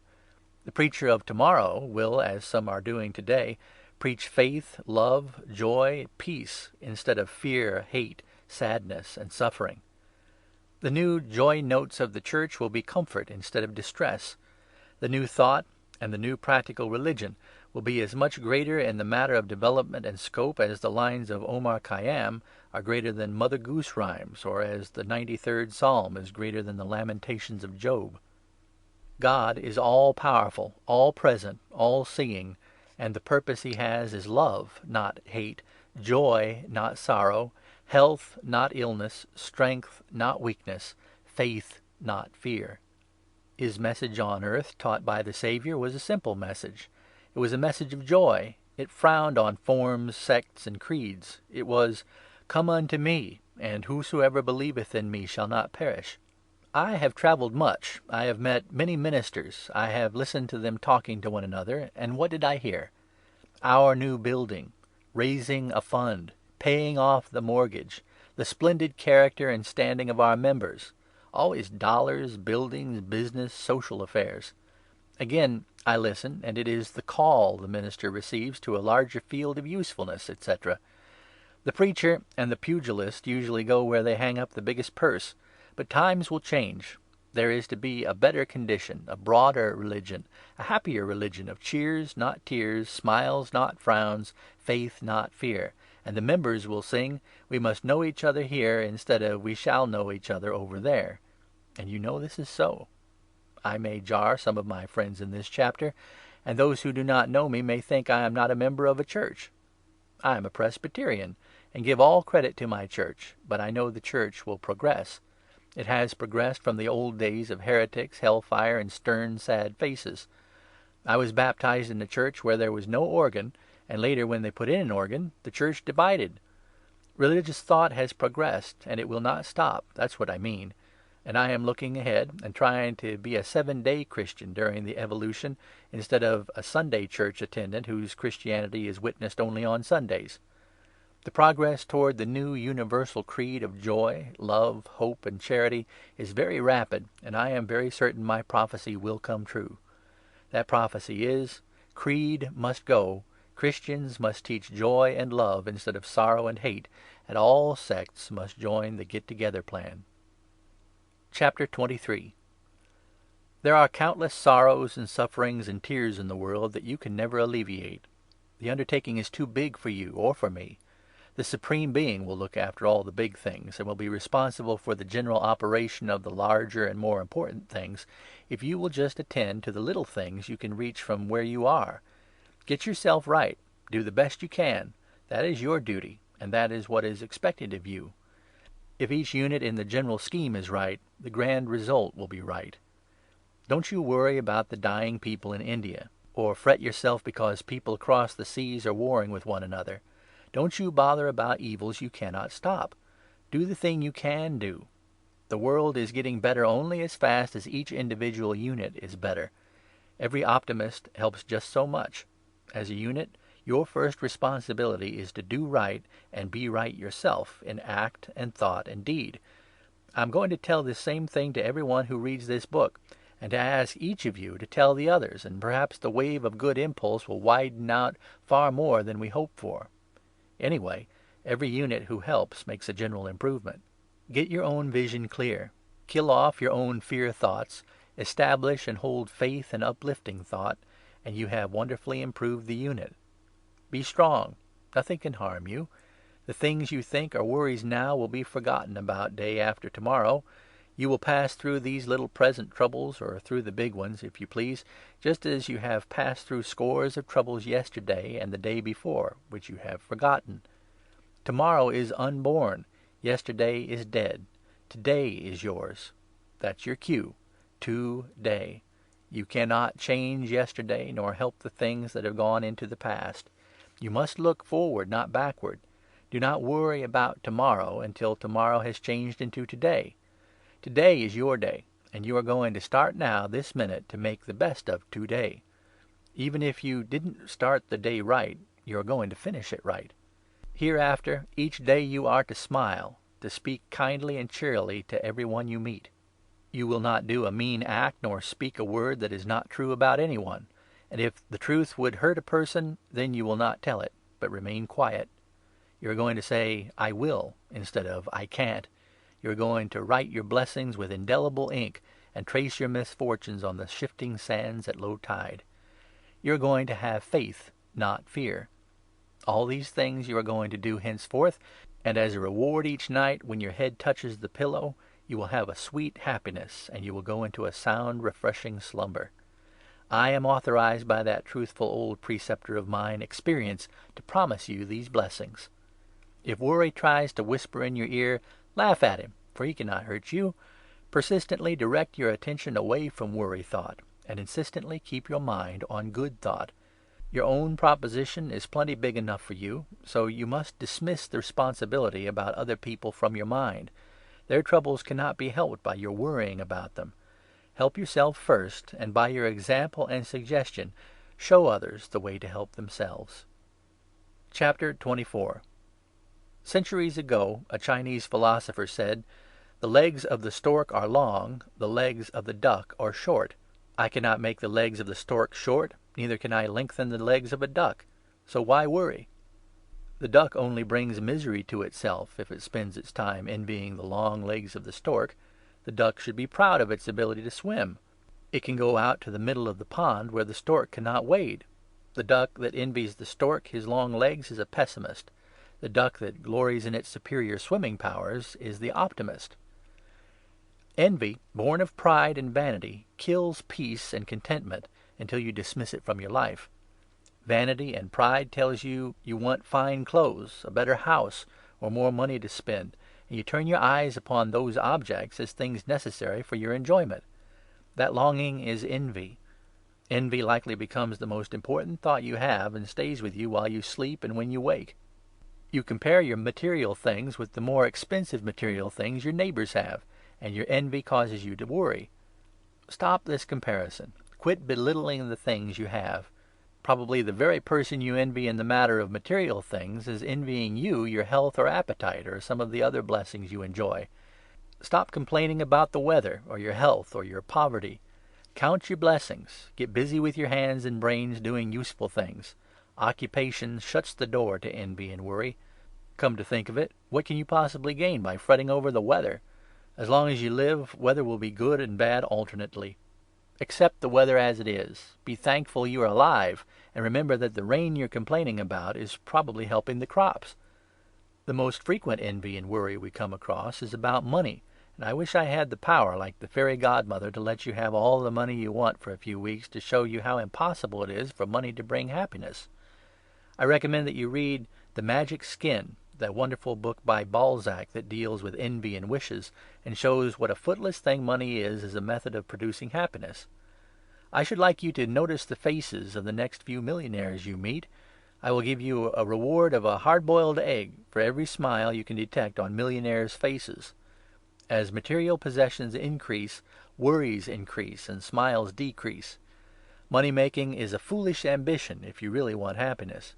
You can be rich by saving your pennies, turning them into dollars, and hoarding them away. And while you're doing this, your heirs are counting the days until you die, and leave your fortune to them to squander. Save up your pennies, and your dollars will be blown in by your heirs.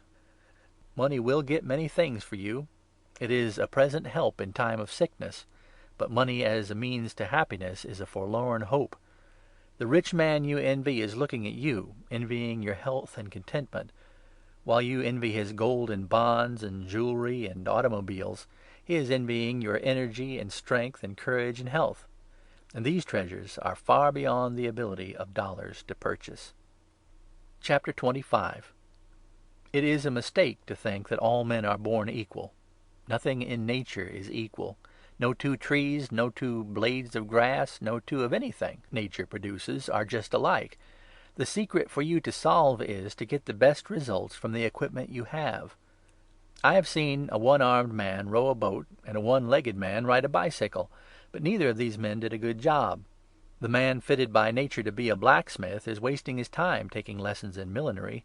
You should not attempt any calling or ideal which accident or nature has unfitted you. You must find your gait, and the gait you can go best is the one for you to follow. Quote, "Life is a play, the world a stage," unquote, as Bill said. If you can't be the star, you can be captain of the Roman mob, or one of the mob, or even a scene shifter. The point is, you can enjoy the play as well as the star performer. There are to be master workmen and hewers of stone, and there are to be labourers. Those who are labourers today may be hewers of stone tomorrow, and day after tomorrow they may be master workmen. Those who progress are the ones who have the capacity, the strength, the ability, and the patience which entitles them to promotion. The master workman did not growl or complain when he was a labourer. He knew that his job as labourer was but a stepping stone to a larger future. It is right to have ambition, but you must not have ambition which is clearly beyond the capacity of your talents. Let your ambitions, above all things, be for peace of mind and happiness, and for a sufficiency to provide the necessary things of life for the loved ones, rather than an ambition for riches to provide the unnecessary things in life for your loved ones. Men are not equal in mental or physical powers. They are equal only in possessing the same opportunity to get happiness and joy and health. A few more years and we will all have vanished from this life. We will be equal only in physical stature in the grave. In the value of our souls we shall be unequal in our measure, and gold will not be the rule used to differentiate. It will be a question of good deeds, and the measure of good deeds will be in proportion as you and I have had capacity and opportunity. The widow's penny will outweigh the millionaire's silken purse of gold. The lowliest born may have developed into the noblest of them all. No matter how hard your life has been, there is a joy for every tear you have shed, only you did not know perhaps how to find the joy or how to dry the tears. Life is better when you wear a sweet face than when your face is sour. Sneer at nothing, judge no one, for you likely will be found short weight yourself in the scales of justice. You are going to be charitable, because in your dark hours was learned what a beautiful thing charity was. You will be just and fair, because you have been unjustly treated. You have lost much, but you learned a splendid lesson in your loss, because you kept your self-respect and found out that the only real hard luck in the world is loss of life or loss of health. No one is going to get the best of you. because you have learned to keep the best for yourself. You cannot be kept down, because you will not be downhearted. You have learned that you can endure more than you thought, and you know the value of blessings like charity, justice, smiles, and you have learned that you came through all your troubles all right. From now on, your vision will be broader, fairer, and more charitable. You are going to hold on to faith and determination, to be bigger and better, while others scold on and worry and get smaller and smaller. You are not going to be a fatalist in thinking that all men are born equal, but you are going to thank your stars that you were born way above the average in mental capacity and ability. End of chapters 21 through 25. Chapter 26. Here is a universal prescription for happiness and an antidote for worry poison. This prescription is for old and young, rich and poor, weak and strong. In other words, it is for all. It is a precious prescription, and one I want you to remember and keep ever near you. It is one of the greatest helps in this whole study of ours. The prescription I am going to give you will cure you or your friends of worry. It is the boiled-down essence of this whole book, even as the 10 Commandments are the essence of the laws of the Bible. I want you to write this prescription for your friends. It is not necessary to diagnose the case, as the prescription fits all cases and is a sure cure. Doctors have changed in their methods. The original doctor had charms, fetishes, and bitter medicines. Later on, the doctor cured the patient with vile-smelling and bitter decoctions. Then came the time of bleeding the patient. I mean literally. Some of them still bleed the patients in the matter of fees. Doctors know that drugs, at best, give only temporary relief. Some of them are big enough to admit that 90% of the non-contagious diseases are diseases of imagination and can be cured through the mind. The doctor of today plays up hygiene, diet, and exercise. He gives you a small package of drugs and a big package of advice about eating, sleeping, and exercising, and the advice he gives you, free, is worth more than the drugs he charges you for. In all sciences, time has brought many changes, but this prescription is one that has endured for ages, and is one that will endure until time shall be no more. I call this great thing the Golden Prescription. It is composed of just 8 ingredients, as follows: good air, good water, good sunshine, good food, good exercise, good cheer, good rest, good thought. It doesn't make much difference how the ingredients are used, just so you get all of them. Take up the list each night and see that every ingredient has been used, for the prescription is greatly weakened if any of the ingredients are left out. Every day you live, and you are going to have many days to live, take these 8 mind and body builders, and your life will be one of the great testimonials to the efficacy of the prescription. If you forget all else in this book, just remember this golden prescription, and tie it to the golden rule, and then you will have a good thing plus. Is it not a fact that the mere suggestion of this golden prescription and the anticipation of the benefits it is going to bring you have made you feel better already? Chapter 27. I'm going to tell you about some of the ingredients in our golden prescription. One of them is sunshine. Not only sunshine of countenance and bearing, but the real, literal, natural, outdoor sunshine. Sunshine is a fine tonic for our physical bodies as well as for our mental selves. Nature intended our bodies should have sunshine. One of my good friends who believes in practical physical culture has worked wonders with her little girl by giving her sun baths. Every day she has the little one bask in the sunshine without a stitch of clothing. In the winter time, of course, the child is indoors getting the sunshine through the windows, but in the summer time the little one is out on the open porch. I wish you could see what a marvelous, smooth, healthy skin that child has. The mother has never had to call the doctor. The little girl never has a cold. She does not suffer from heat or cold, or change in the weather.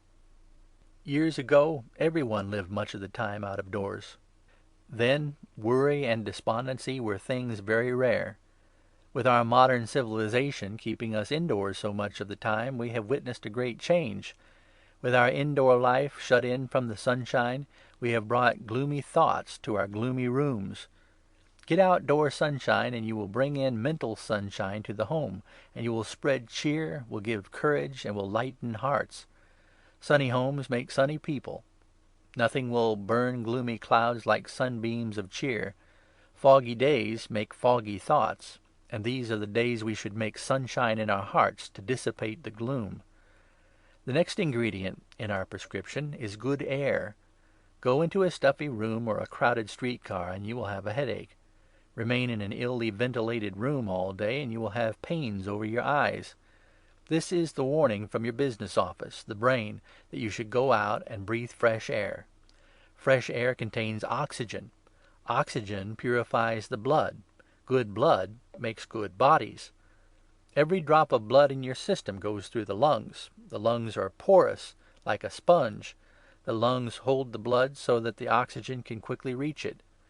Every breath of air you take goes through the sponge and mixes with the blood. As you expel the air, it carries with it the poisonous gas eliminated from the system. Don't you see that if you send in bad air to feed the blood upon, you will have starved blood, and that is mighty poor material with which to build new bones, muscles, or nerves. Every day, especially in the morning and evening, go out of doors, breathe in great big lungs full of pure air. Do not strain yourself, but fill every part of your lungs. Soon you will feel your blood tingling and your head will clear. Good breathing prevents sluggish blood. Sluggish blood leads to congested veins, congested bowels, congested liver, and indigestion. And we have learned that indigestion is responsible for most physical ailments. Isn't it a fine thing to know that you can burn out the impurities of the blood with good, pure air and deep breathing? Good air is necessary to good health. Open your bedroom windows, no matter how cold the weather is outside. Keep your body warm with covers, but let in plenty of air, and in the morning you will feel like a new person if you have been used to sleeping with the windows down. Do not imagine that it is necessary that the wind should blow through your room in great draughts in order to supply you with fresh air. If there is but one window in the room, then the door should be partially open to allow the fresh air to pass through. This chapter has had to do with air and sunshine, the two most valuable tonics in the prescription. You cannot take an overdose of either of them. Chapter 28. Natural exercise is best, because it is a pleasure as well as a benefit. Exercise in a gymnasium or exercise with apparatus is solemn, and it is exertion, and the mental wear offsets physical gain. You need no golf club, gymnasium, or apparatus to get natural exercise. Shanks mares are better than Kentucky thoroughbreds. It is not necessary to use vibrators, dumbbells, golf clubs, or artificial apparatus. You have within yourself two great things to exercise with, the legs and the lungs. The wild animal exercises in captivity. He knows nothing about apparatus. You have seen animals that have lived in cages for many years, some of them perhaps born in captivity. You have wondered how they have kept strong, because their lives in captivity are so different from their natural existence in the open. From the lion's health we draw a lesson. The lion makes the best use of his present existence. He cannot roam the hills, jump the streams, or have the natural exercise he is accustomed to. But nature provides some exercise for him, and all that is necessary to keep him in good shape is to stretch his muscles. The cat at your hearth is formerly a wild animal, and used to outdoor exercise. But your cat and his ancestors have for many generations lived in the house. The cat is today a domestic animal. In his evolution from the wild beast to the present tame house cat, he has never forgotten how to exercise. Observe him when he arises from a sleep. The first thing he does is to stretch and flex the muscles. The cat also teaches us the lesson of repairing the waist, for after exercise he invariably lies down to sleep. The farmer has his hay fields and his outdoor duties to keep him well exercised, but you, who live in the city, do not have such advantages, and you should follow the example of the cat, who learned to exercise by stretching his muscles. You can exercise while sitting in a chair, or while lying in your bed, or when standing up before a mirror. Stretch your muscles, take deep breaths, bend and twist your body. This will do you more good than a gymnasium. The trouble with the gymnasium is that it makes you exercise too strenuously. You work hard with apparatus and get yourself into a sweat. Generally you feel too warm because the ventilation is poor and the atmosphere seems stuffy, so you open the windows. Your skin, being covered with perspiration, makes a fine place for the draft to strike and cause cold or congestion. The best exercises are walking, breathing, and stretching the muscles. Strenuous exercise is not good for you. You know very well that the cup winners and pugilists and track men who are trained athletes are proverbially short-lived people. Strenuous exercise works the heart and lungs to double activity. It builds up hard muscles, it's true. Let me say, if your work is strenuous, then the exercise of your work will take care of the muscle building. If you are not actively engaged with your muscles, you do not need hard knots or double strength for the purposes of your occupation.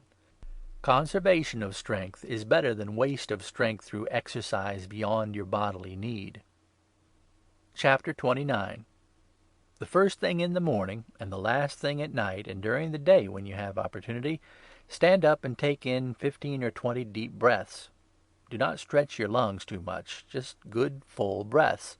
Then stretch your arms, legs, and your body. Twist your neck from side to side. Try to bring every muscle of your body into play. Even at your desk you can exercise by sitting erect and taking in good breaths. Stand up and imagine you have a 50-pound weight in your right hand. Stretch your muscles and raise your arm as though you actually had 50 pounds in your hand. You will be surprised to see the strength that you can put into that arm and how you can feel that the muscles have been well exercised. If your exercise at night brings out the perspiration, just before you go to bed, rub your body dry with a rough towel. It will be good to bathe with cool water first. Rub your body briskly until it brings a red, healthy glow to the skin. Then go to sleep, and you will have no trouble with insomnia. Exercise is nature's greatest medicine if taken in a common-sense way, and it is a dangerous one if indulged into excess. Exercise is necessary to clean the muscles, repair the waste, but particularly for the purpose of adding new material. Physical exercise helps the circulation, digestion, and regulates the liver. A good brisk walk, good breathing as you walk, a good drink of water before you start, will break up constipation and bring about far better results than a dose of pills or drugs. The great cause of constipation is lack of exercise, and it is much better to prevent constipation by exercise than to attempt to cure it by putting poison into the system. One is the natural method, the other is the artificial. Natural methods are best. Drink plenty of water, never ice water.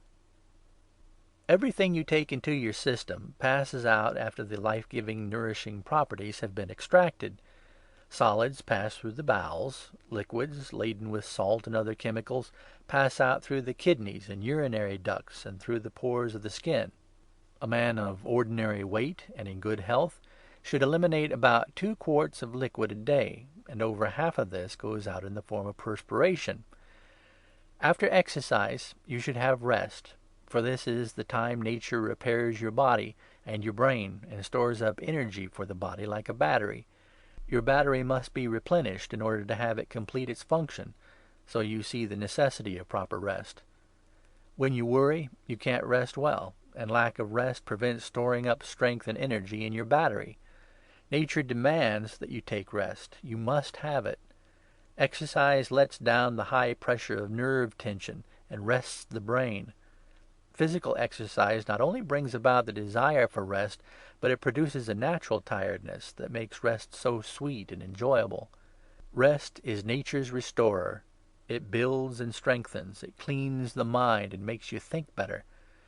In the time of rest you get the benefit of thoughts which came to you in your active moments. Many of the benefits you get from this book will be gained because you read the chapters and learn the truths just as you go to rest, and the impressions are permanent. You should learn to take a few minutes rest at intervals during the day. Sit down in your chair, quietly relax, and endeavor to clean out the brain and relax the muscles. You must exercise the lungs and diaphragm. A good way to do this is to laugh. The vibrations caused by laughter put the liver, lungs, and diaphragm in a quick jelly-like vibration, and give pleasant sensation and exercise like that of horseback riding. During digestion, the movements of the stomach are similar to churning. Every time you take a breath, the diaphragm descends and gives the stomach an extra squeeze and pinch. The trouble is that the man who sits at a desk uses only part of his lungs and does not distend the diaphragm as nature wishes. Frequent laughing will make up for this lack of natural exercise of the diaphragm. Laughing wakes up the digestive organs. The heart beats faster and sends the blood bounding through the body. There is not a remote corner or a little inlet of the tiniest blood vessel of the body that does not feel the waves of motion occasioned by a good hearty laugh. Laughter accelerates the respiration and gives a glow to the whole system. It brightens the eye, increases perspiration, expands the chest, forces the bad air from the lung cells, and tends to restore that exquisite balance which we call health. Health comes from the harmonious action of all the functions of the body working in a normal way. This poise, which we destroy by sleeplessness, bad news, grief, fear, anxiety, or worry, is fully restored by a hearty laugh. Laughter is an aid to digestion. That is why public speakers tell funny stories at banquets. It not only supplies the brain with cheerful thoughts and banishes worry, but it actually aids digestion. For your exercise each day, you ought to stand up, take deep breaths, stretch the muscles, walk several miles, spend a few minutes in little mental recesses during the day, and laugh and cultivate cheerfulness. Say funny things, whether they come from your heart or not. They'll provoke laughter in the other person, and the very activity of trying to make others laugh will cause you to catch the spirit of it and learn to laugh yourself. Chapter 30. Can you control your thoughts and keep from worrying? You certainly can. Have a little patience and plenty of faith that your willpower is going to banish worry. If worry could be banished by saying, "Begone," in a few minutes, there would be no worry in the world. Worry is the child of fear. You must defy your fear troubles. You dignify them with too much importance. You must learn to think of other things. You can control your thoughts and keep from worrying just as surely as you can control your actions in the presence of others. I will demonstrate this to you. You have known men who say they just cannot help swearing, and yet when they get in the presence of ladies, they curb their language and they do not swear. Why is this? Simply because they use willpower to control their tongues. You have worried, you have cried, you have been just miserable with the blues because you just could not help it. A child is hurt or someone is in distress, and you rush to the rescue. Then where is your worry? Where are your tears? What has become of your blues? Your very thoughts were taken away from you by outside circumstances, and new thoughts took the place of the worry thoughts, and your tears dried and your worries vanished. Worry is incessant thought about yourself, coupled with fear and dread. You get into the mire of worry, and your feet get so tangled that you can't get out.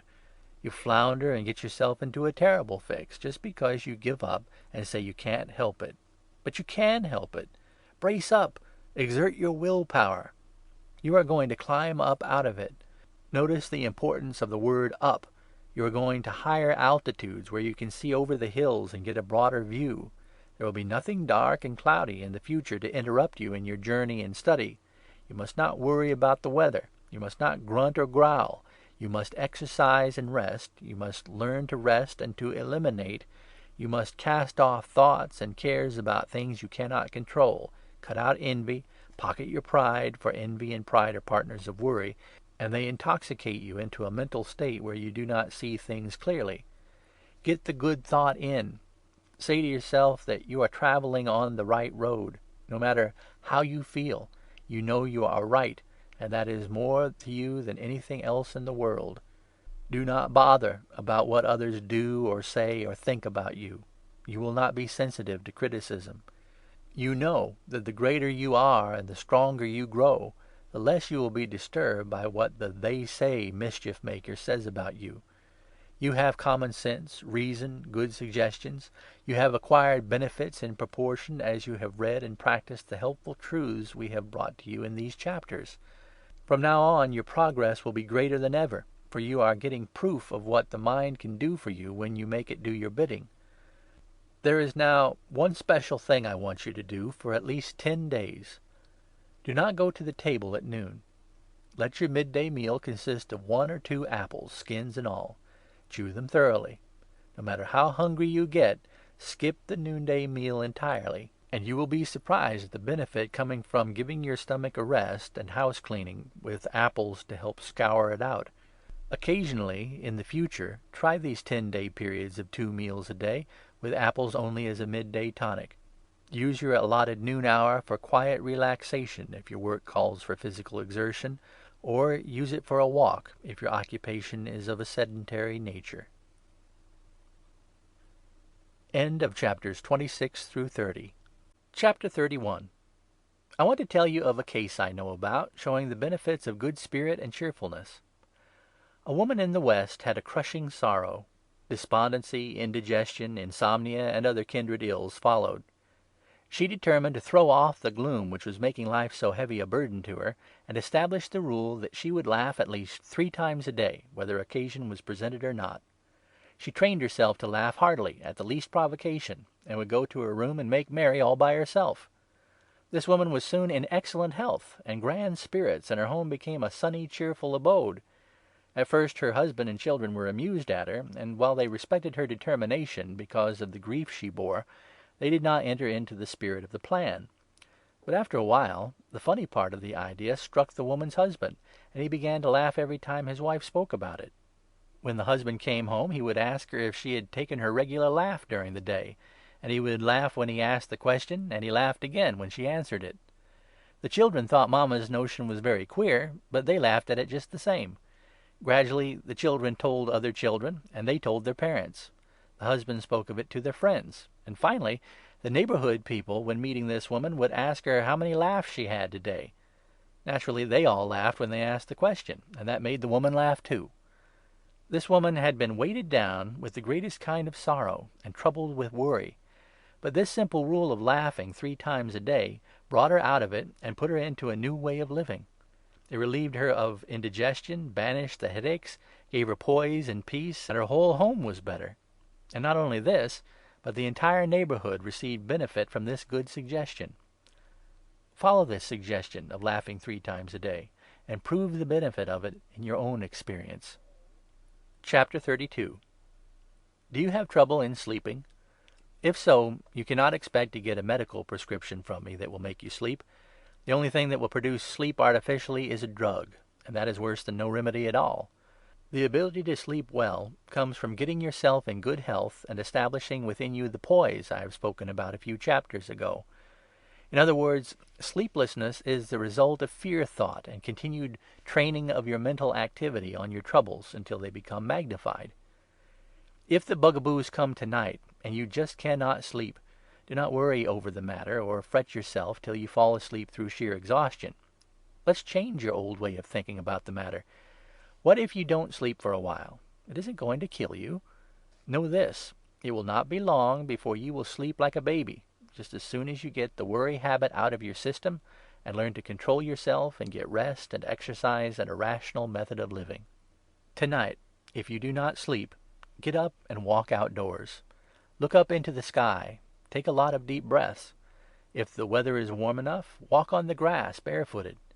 Get in touch with good old Mother Earth and absorb some of her magnetism. See the signs above of the power that creates.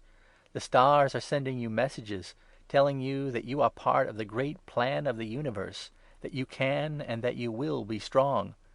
Resolve under this canopy of heaven that you are going to think up, not down, that you have everything to be thankful for, and that the suggestions you are getting will surely help you. Say to yourself that you are going to get over these little worries that now bother you, even as you overcame others in the past. Remember, nothing that was not real has ever hurt you, and that worry is imagination. The past you cannot help or change. The future is not here. Today, now, is the only time in your life when you can improve yourself. Go back to bed. Lie on the flat of your back and raise your feet, first one, then the other. Raise them alternately, very slowly, until you feel your legs are getting tired. Then, when you have brought about that tired feeling, say to yourself, I can sleep. I will sleep. I am thinking great thoughts, planting good seed. I am choking out the bad thoughts. I am benefiting myself. Repeat helpful Scripture thoughts like those of the 93rd Psalm. Comfort and a sweet feeling of confidence will come over you when you get into the state of mind that you are superior to evil thoughts, and that troubles are imaginary only. Do the best you can. What you cannot prevent cannot be helped by regretting that you cannot help it. You are going to lose dear ones. You are going to have sorrows. They will come to you as they come to all of us. But you must accept and bear these sorrows, which you cannot help, remembering that there is a wise provision in nature that time lessens the sorrows and heals the heart. Hearts do not break, they only bend. When you are deep in sorrow, modify that sorrow with the thought that in accordance with the law of compensation you are going to get good and happiness to overbalance all the sorrow and unhappiness that has been your luck. And for your comfort, remember that truth which has been handed down through the centuries. The Lord tempers the wind to the shorn lamb. And likewise, come unto me, all ye that are weary and are heavy laden, and I will give you rest. There will be those who weep for you when you pass out of this life. Take comfort in the thought that there will be sorrow because they loved you. Loved you. Why did they love you? Because you worried? No.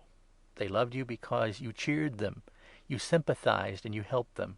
It was your cheer and kindness that brought about the love. Aren't you glad that you are getting into the better way of thinking? Does not happiness commence to come to you as you are gaining confidence in yourself, and as you are beginning to be of service in the world? Resolve to do a kind act tomorrow. Make someone see your heart. Speak softly, smile, and tomorrow sunshine will be in your heart, and a sweet something in your thoughts which words cannot tell. And you will sleep, I am sure. Think of the good you are going to do tomorrow. Go to sleep with this resolve, to thank God for the very fact that you are alive, and for the fact that you can and will do some good to someone. Think this way, and as your head lies on the pillow, you will hear the rustle of angels' wings and see visions of joy on the dreamland faces of those you love and those you are going to be kind to. Get such thoughts in your head, and you will find that sleep will come to you, and that sleep will be refreshing. Chapter 33. You have had too much conceit, too much self-consciousness in the past. You have been comparing your weak points with the strong points of others. It may be the one you are envying most is suffering hardship. It may be that very person is envying you. You must not condemn yourself. It's cowardly. It is fear thought, and that is the parent of worry. Discouraging thoughts come to your mind, and if you brood over them, you are establishing worry. The longer you think worry, the longer it will take to eliminate worry. You must keep your mind filled with beautiful thoughts, and do not let them die for lack of nourishment. As I have said before, there is nothing that comes out of the brain that doesn't go in there first. I want you to realize the importance of continually feeding your brain with uplifting faith thoughts. Say to yourself, I am strong. I can do this. I can do that. Instead of saying, I am weak. I am tired. I am sick. I can't do this. I can't do that. I'm no good. I'm played out. All this self-condemnation hurts you, and you are putting bad thoughts in your brain where they crowd out the good thoughts. There are many opportunities for you to take short, brisk, invigorating walks. If you live in the city, walk part, if not all the way, to your place of business, instead of riding in stuffy streetcars. Walking will help digest your breakfast, will stimulate your system, and put you in fine state for the day. How much better it is to take this natural exercise than to ride to your office in a crowded streetcar and be forced to the necessity of knocking off for the afternoon to take exercise. The object of exercise is to enliven and build all parts of the body, and this is best done by simple movement of the muscles and not by violent movement. Walking is one exercise that gives you the simplest movements. I have, for 10 months, regularly walked from my home to my office. I walk every morning, rain or shine. I have missed only 2 or 3 mornings when the snow and sleet and ice on the ground made it uncomfortable to walk. The glorious mental rest I get during the walking is something I cannot well explain. At first it was somewhat irksome, but now it is a distinct pleasure, and I resent any interference with my plan of walking to my place of business. I call my walking my golf club.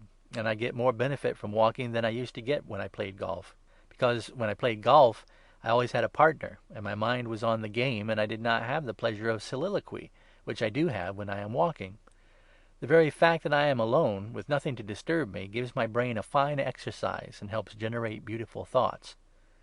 The old judge who walks quietly to court, and the minister or the businessman who walks much, get plenty of air and sunshine, and they live longer than trained athletes. While you are walking, think beautiful, helpful thoughts, and thus build your mind as you build your body. Do not walk in company with another, for then you get into conversation, and your mind is in a wrong channel of activity. When you are walking alone, you have a calm, cobweb-clearing head action. Do not ride to your office or the store. Walk part of the way, and then every day walk a little farther. When you come home at night, you will feel the benefit of this natural exercise. It is nearly 4 miles from my house to my office. I used to think it was a long distance, but now it is about 60 minutes of extreme pleasure. I do not walk fast. I walk comfortably, slowly, and enjoy every step I take. Walking develops breathing. It exercises the muscles of the chest and gives the lungs room to expand, sends the blood in regular pulsations from the heart to the lungs, clears the head, soaks the body with oxygen, which revitalizes the worn parts and carries new strength to all the system. All outdoor games, such as golf, tennis, baseball, are good because they make you breathe fresh air, but there are none of these games as good for you as walking. Do not walk briskly, or work yourself up into a sweat. Do not walk as though you are training. When you start out on your morning's walk, enjoy the sunshine, the birds, and all nature. You will find the morning walk much better for you than the morning cocktail. Chapter 34. Cheer, that is the tonic. It is the cord on which all the beads in our golden prescription are strung. Cheer is the official advertisement of health and happiness. The Bible says, "Be of good cheer, and a merry heart maketh a cheerful countenance."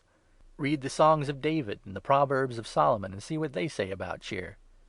Cheer is the arch-enemy of worry. Cheer and faith are soldiers with armor which the hordes of worry demons can never penetrate. Let us study the ingredients of the golden prescription and say them over again to fix them in our memory. They are air, water, sunshine, food, exercise, rest, thought, cheer. Even as you say these 8 words, you can see worry hiding and sneaking away, because you are considering helpful things and taking into your mind glorious ideas. While you study these chapters, you do not worry, do you? And why haven't you worried as you read these truths and suggestions? Simply because, as I have time and time again said to you, no 2 objects can occupy the same space at the same time, and because you are occupied and interested in uplifting helpful thoughts instead of depressing fear and worry thoughts about non-existing phantoms that cannot hurt you. Worry is a great bluffer, but you are getting strong and you are ready to call the bluff. You have been thinking and filling that filing cabinet of your brain with helpful thoughts, and you have faith and belief, and you can say in the proper spirit, "I will fear no evil, for thou art with me. The Lord is my comforter, I shall not want. Surely goodness and mercy shall follow me all the days of my life. Fear thou not, for I am with thee. I will strengthen thee. Yea, I will help thee. Yea, I will uphold thee." The old bugaboo worry can't make you miserable about the things that are never going to happen to you. You are strong, you have faith, you have courage, and you know that worry is unreal, untrue, and unfair. Worry is the dragon that makes faces to scare children, but you are no longer a child. Worry is a false face that tries to bother us, a dragon of evil that tries to torture us. Worry is conceived in wickedness, born in cowardice, and living in fear-thought. It thrives on the weak, chasing those who run, pouncing on those who are afraid. Like a cur dog that chases you and barks, worry can be frightened away if you will turn around, stand your ground, and say boo to it. Now a little summing up of the good things you have learned. Say this over and over: I am not afraid. I am emancipated. I have cast off the shackles. I am free. Nothing in the world can harm me unless I let it, and I will not let it. I have no place for worry because my thoughts are far above the low fear and cowardly effect of worry. I have cast out fear, cast out worry, and established in their places faith and confidence. You're feeling better, dear reader, are you not? You have learned helpful truths, and there are more wonderful ones yet for you to learn. And these wonderful truths have been handed down for generations. They are old thoughts and are good thoughts because they have been tested by time. In the next chapter, I will tell you of them. So go to bed with faith and courage, with joy and happiness within you, because you are getting strong and are learning the right way to think, and you are confident I am telling you the truth and am sincere with you. I have not been preaching down to you, but have been talking on the level with you. Chapter 35. Here are truths that were uttered at a time when men knew nothing of the high tension and nervous strain of modern civilization. These truths have grown stronger and stronger as time has passed. They are truths of the Bible. They are good. Let us repeat some of them and see what glorious strength and help they promise to bring to you. I care not what religion you believe in or what sect you favor. These are certain helps, and they are positive benefits to anyone who repeats them or believes in them. There is nothing in any of these truths to which you can find exception, no matter what your religion may be. I shall not stop to quote the chapter and verse from which these truths are taken, but they are all from the Bible.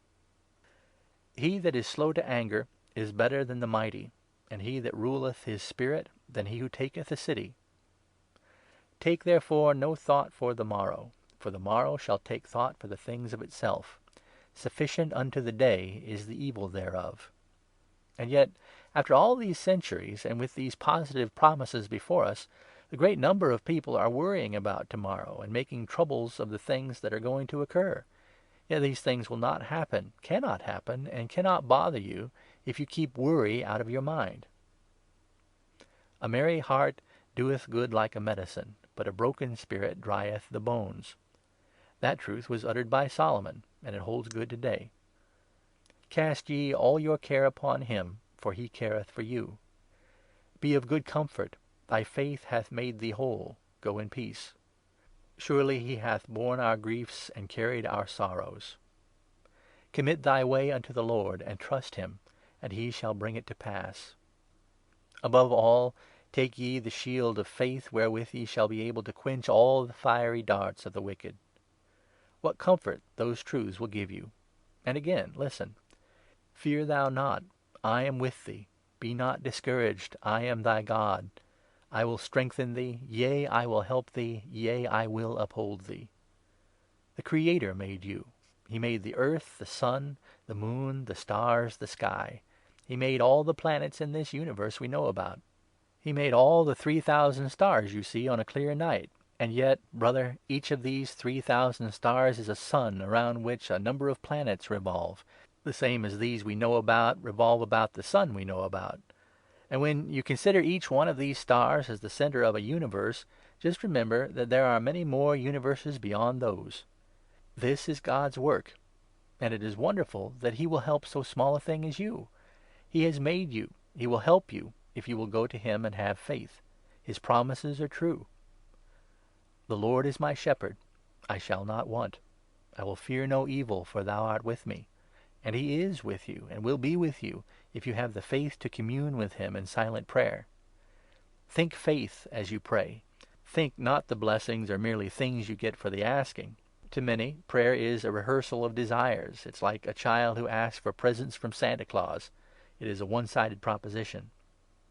There are several 100,000 ministers in the United States, and the chances are that every Sunday each one of these ministers gives the Lord a list of little temporal, earthly things he wishes the Lord to do for him. This is not my idea of prayer. Instead of bringing the Lord down to look after our little troubles, the scheme, as I take it, is to lift ourselves up into the atmosphere of the Lord with courage and faith, raise ourselves up far and away from the fear thoughts we have been thinking. Sincere and earnest prayer is a positive method of getting good suggestions into your thoughts, if your prayer is of the uplift kind. Prayer quiets your mind and keeps your thought on higher ideals. It fills you with noble impulses and gives you courage and strength. It will make your will stronger and your resistance to evil greater. Prayer brings help if you have faith. Nothing will brush away your troubles like real prayer. Remember that as sure as you live and breathe and have faith, your prayers will be answered if you pray right. Tonight, pray the best you know how. And tomorrow night, pray according to the instructions in the next chapter. End of chapters 31 through 35. Chapter 36. A glorious, golden, helpful chapter is this.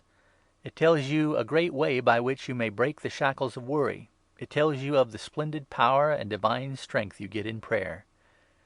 Beyond human belief, perhaps, is the strength and help you will get from prayer, not only from the divine help, but from the courage and strength the helpful thoughts plant within you. Wonderful miracles may be performed in your own life by prayer, uttered in the right and faithful way that brings confidence and inspires and lifts you up. Proof? I told you early in this book you were going to learn truths, and that we would not stop for proofs of everything. But just this once I will prove a statement, or rather let you prove it to yourself, for then perhaps you will believe your own evidences better than the promises I make you. Well then, just to humor you, I'm going to give you a suggestion so that you may prove to your own satisfaction the value of prayer. For 7 days, 3 times a day, morning, noon, and evening, go to a room, draw the curtain down, and in the middle of that room place a chair. Go to it, kneel down before it. Rest in quiet for 2 or 3 minutes with your eyes closed. Then, for 10 or 15 minutes, in a low voice but in a distinct tone, pray slowly to your God. Do not once utter fear thoughts or name your ailments or talk about your troubles. Pray for others. Repeat passages of the Bible like those I have told you about. Thank the Lord for the blessings you have. Count those blessings aloud. Health, strength, love, courage, happiness, ability to overcome, and so on, letting truth into your brain. Open your heart to Him. Keep uppermost the helpful promises of the Lord. I will fear no evil. He will care for me. Do this for 7 days with confidence that you will feel better, stronger, and happier, and these things will surely come to pass. Do not pray as if you were making an experiment or waiting to see how the experiment comes out. Pray with faith, and I promise you, dear one, that you will feel a sweet sereneness, a strong courage, perfect peace, and that faith will flourish and will banish worry and fear and bad thoughts. No matter what your religious faith may be, no matter what church you belong to, your God and mine are the same, and He reads your heart and mine. God is greater than sects or creeds or isms or fancies, and some day, when men have better understanding, all these creeds and church divisions will vanish, and there will be but one great, grand, universal religion, and it will be one of happiness and joy. It will not be a religion of fear and sorrow. It will not be a religion that causes you to chastise yourself. The great religion of the future is to be universal. Cheer, love, and happiness are to be the beads on the rosary, instead of ashes, sorrows, and tears. Prayer, then, will be your proof, and you are going to test it out for yourself, and then you will surely believe the things I tell you from now on. For if I have told you the truth in this, the greatest of all examples of how to get mental help, then indeed the lesser things you may readily believe without proof. How sweet the thought, how pleasant the anticipation of this great help that is yours. You are going to have faith, and you are going to be benefited, and happiness is going to be your portion. Tonight, then, continue this helpful, close communication with your Creator, who says to you, I am with you always. Ask, and you shall receive. Seek, and ye shall find.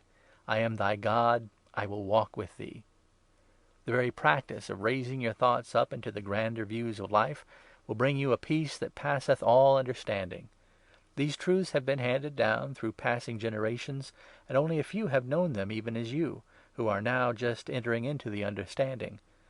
On your pillow, thank God for the truths and assurances and promises He has given you, and resolve to do and act and to be an emancipated member of the faith family, who has found that worry is but a shadow, a thing unreal that cannot hurt you, because you have strength that comes from knowing that He is with you. This sublime suggestion and this chapter you should ever remember as the bright star of hope that shone clearly forth in your hour of darkness, and caused you by faith to raise yourself into the divine presence. Chapter 37. One of the great laws of nature is the law of cause and effect. Wherever you see a result, there is a corresponding cause that made that result. There is no such thing in nature as a blind chance. Everything that happens operates in accordance with a law. The law underlies everything. A moment's thought will convince you that there is not an effect without some cause. A great stone is dislodged and rolls down the mountainside, striking a tree which it uproots, and sends rolling down to a stream which it dams up. This causes a flood, which sweeps away a fertile field, and so on, effect after effect. But back of all there was a cause. It was not a blind chance. The stone was dislodged by the effect of causes that had been at work for centuries, disintegrating the stone, wearing away the foundation. There was no more chance in the dislodging of the stone than there was in the striking of a clock that had been wound up a day or a week before. Both are the natural result of the great law of cause and effect. Man can take hold of these laws and turn them to advantage. In the cause of this fallen stone, man could have prevented the stone from falling by building up a foundation to prevent its leaving its resting place, and all the damage of the flood would have been prevented. Man has risen from savagery to what he is today because he has studied cause and effect, and has learned to produce beneficial effects by using natural causes for his benefit. Oxygen needs hydrogen to accomplish its life's mission. The plant needs oxygen to accomplish its mission. The animal needs the plant to accomplish its mission, and haughty man needs willpower to accomplish his life's mission. Each draws to itself that which it needs in proportion to its uses of the law. Man has consciousness and thought and reasoning power, and has the desire to live his full life and accomplish his purpose. He must use his mental equipment in discovering and planning and availing himself of the natural forces of the great law of cause and effect, and he must learn to apply that law to his own benefit. All progress, whether physical, mental, moral, or spiritual, is based upon law, and he who wins success in any line does so because he has followed the law or laws pertaining to his business, his pleasures, and his thoughts, whether he does it consciously or unconsciously. Cause and effect show us that if you plant a certain seed, a certain fruit will come from it. This is a scientific truth. What you plant in your brain determines what you are going to get out of it, in a higher or more developed form. Consequently, you must keep putting in your brain good thoughts, courage, hope, faith, ambition, cheerfulness, kindness. If you keep planting your garden with these good things, good is bound to come from it. It is the great law of compensation again, in another form. But back of all these forms and all these suggestions I have given you is the one fundamental truth, no matter how it is expressed, and that is, as ye sow, that shall ye reap. Chapter 38. The great scientific authorities of the present time teach us that a man, by diligent care and practice, may absolutely and completely change his whole character, temperament, and habits. He may kill undesirable traits of character and replace them with new desirable qualities and faculties. He may eliminate worry and substitute happiness. Your mental attitude is the result of the current of your thoughts, ideas, and beliefs. You are constantly at work building up a mental attitude. It is not only making your character, but it is having its influence upon the outside world through your example. Every person you meet takes a mental inventory of you. If you go into another's presence with a lack of confidence in yourself, or a lack of confidence in the thing you have to sell, and an unbelief in the proposition you wish to place before him, he will get your spirit and will feel that you have no confidence in the things that you are trying to offer him. He will catch your mental atmosphere at once, and you will suffer thereby. But on the other hand, if you are filled with thoughts, feelings, and ideals of enthusiasm, success, and courage in yourself and in your proposition, you will fairly radiate success towards those you come in contact with, and they will unconsciously take stock in you and your goods, and the chances are they will be willing and glad to do business with you. You know there are many men who radiate failure and discouragement, and when such people come into your presence, you are affected by them. There are others who come to you with confidence and enthusiasm, and the moment they come into your presence, you at once catch their spirit and respond to it. I can say that there is an actual atmosphere surrounding men that is either of the uplifting or the depressing kind. If your mental attitude is right, it is a magnet that draws others to you. If you think success firmly and hold it always before you, it tends to build up a confidence which attracts others to you. Fix your mind upon anything, good or bad, in the world, and you attract it to you, or you are attracted to it. You attract to yourself the thing you expect, think about, and hold to in your mental attitude. This is not superstition, but a firmly established scientific fact. As the writer of old said, "As a man thinketh in his heart, so is he. Dust out the chambers of your mind and all those distressing thoughts like "I can't," "my poor luck," "poor me," "I'm sorry," and replace these thoughts with invigorating, forceful, compelling ideas of success. If you get an idea in your mind and let that take hold of you and stay with you morning, noon and night, that idea gets fixed. If the idea is centered on your troubles, that fear thought gets to be a mania with you, and the longer you think it over, the more firmly fixed it becomes. Fear thought finally marks its imprint indelibly on your countenance and makes you a negative instead of a positive personality. Chapter 39. This chapter is to you who have acute worry phobia. It is you yourself who is to blame for the useless, helpless, unnecessary worry state you have been in. You have exaggerated yourself. You are a wee little mite, and entirely unimportant and unnecessary to the world's scheme. You have been living as though the responsibility of the world were on your shoulders. You have been bothering over details. When you get sick or go away for 2 or 3 weeks, you see how well the world moves along without you. You are simply an atom. You do not amount to anything so far as the rest of the world is concerned. But you are a big thing so far as you yourself are concerned. You have been worrying over problems beyond your control. You have been thinking that the coal supply was going to give out, or that the forests were to be depleted. You have been worrying because man is getting bald or coming to a toothless age. You have been worrying about floods or fires or earthquakes or other things that are beyond your power to prevent. You have worried over the fear of ill health or some particular disease. You are afraid, and you have been wondering if you are going to lose your mind. Well, dear one, here are a few truths for your comfort. Your grandfather worried over the fact that in future there would not be enough tallow to make candles, and behold, kerosene was discovered. Your father, perhaps, worried over the thought that when kerosene was exhausted, the world would be in darkness. Then gas was discovered, and now we have electric light. There is enough coal to last for centuries if we need it, but in 50 years we will hardly burn coal at all. We will heat from electricity, which we will get from water power, and we are even going to get our power, light, and heat direct from the sun itself. In other words, since the time of the caveman we have been able to meet conditions and take care of ourselves. We have evoluted from the barbarian to the civilized man. Necessity is the mother of invention, and the future will solve its own problems. Anyway, it's none of your business, so don't bother your head. You have thought, perhaps, that you would catch some disease, and at other times you have feared that you would lose your mind. Well, here is a comfort for you. One seldom gets the particular disease he has been expecting. Many high-strung persons have frequently felt so downright miserable, have worried and made their cases seem so hopeless they think they are losing their minds. To you, who are afraid of insanity, you may take comfort in knowing that nearly all insanity results from physical disease of the brain. Either it is a softening of the brain, or in the formation of blood clot or pressure of some sort. This condition is unknown to the patient in advance. Your egotism occasionally needs a good dose of mental salts to make you realize how little you are. The moment you realize this, then's the time to start to grow big. Get this chapter well in your mind, and it will help you wonderfully. Chapter 40. Once there was a king who called the wise men together and asked them how he could obtain happiness.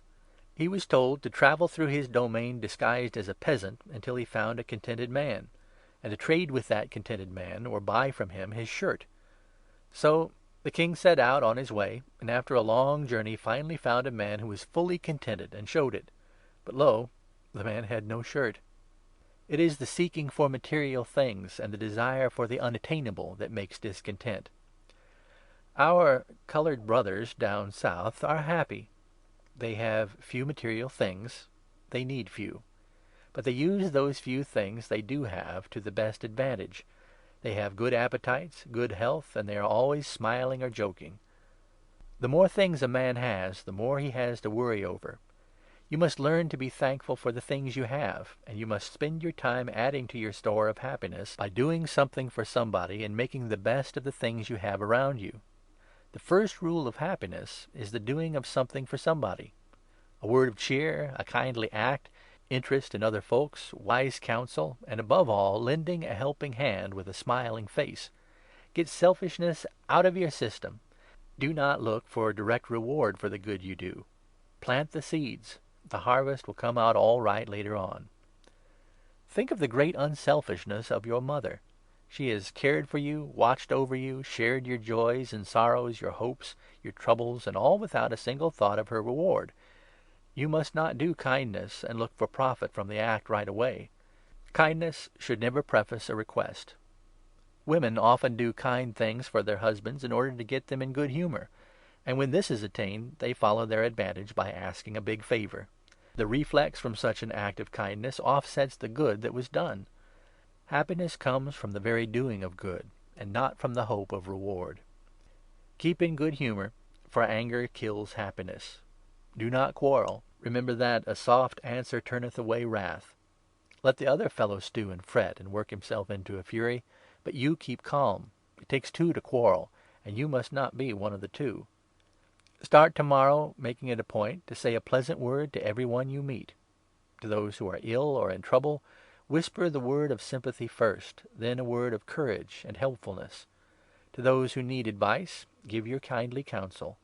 Make it a point with every one you meet to leave a helpful influence, whether it is a smile, a cheery word, a kindly hand clasp, or an act of kindness. The very mental resolve to do this will start happiness your way, and the act of kindness you do will bring the happiness. A selfish person can never be happy in the world. An unselfish person will always be happy. There is no happiness so complete or half so sweet as that which comes to you when you have done something worthwhile in helping someone by act, example, or inspiration. You are now getting along in this study to where I can ask you to be a pattern for others to follow.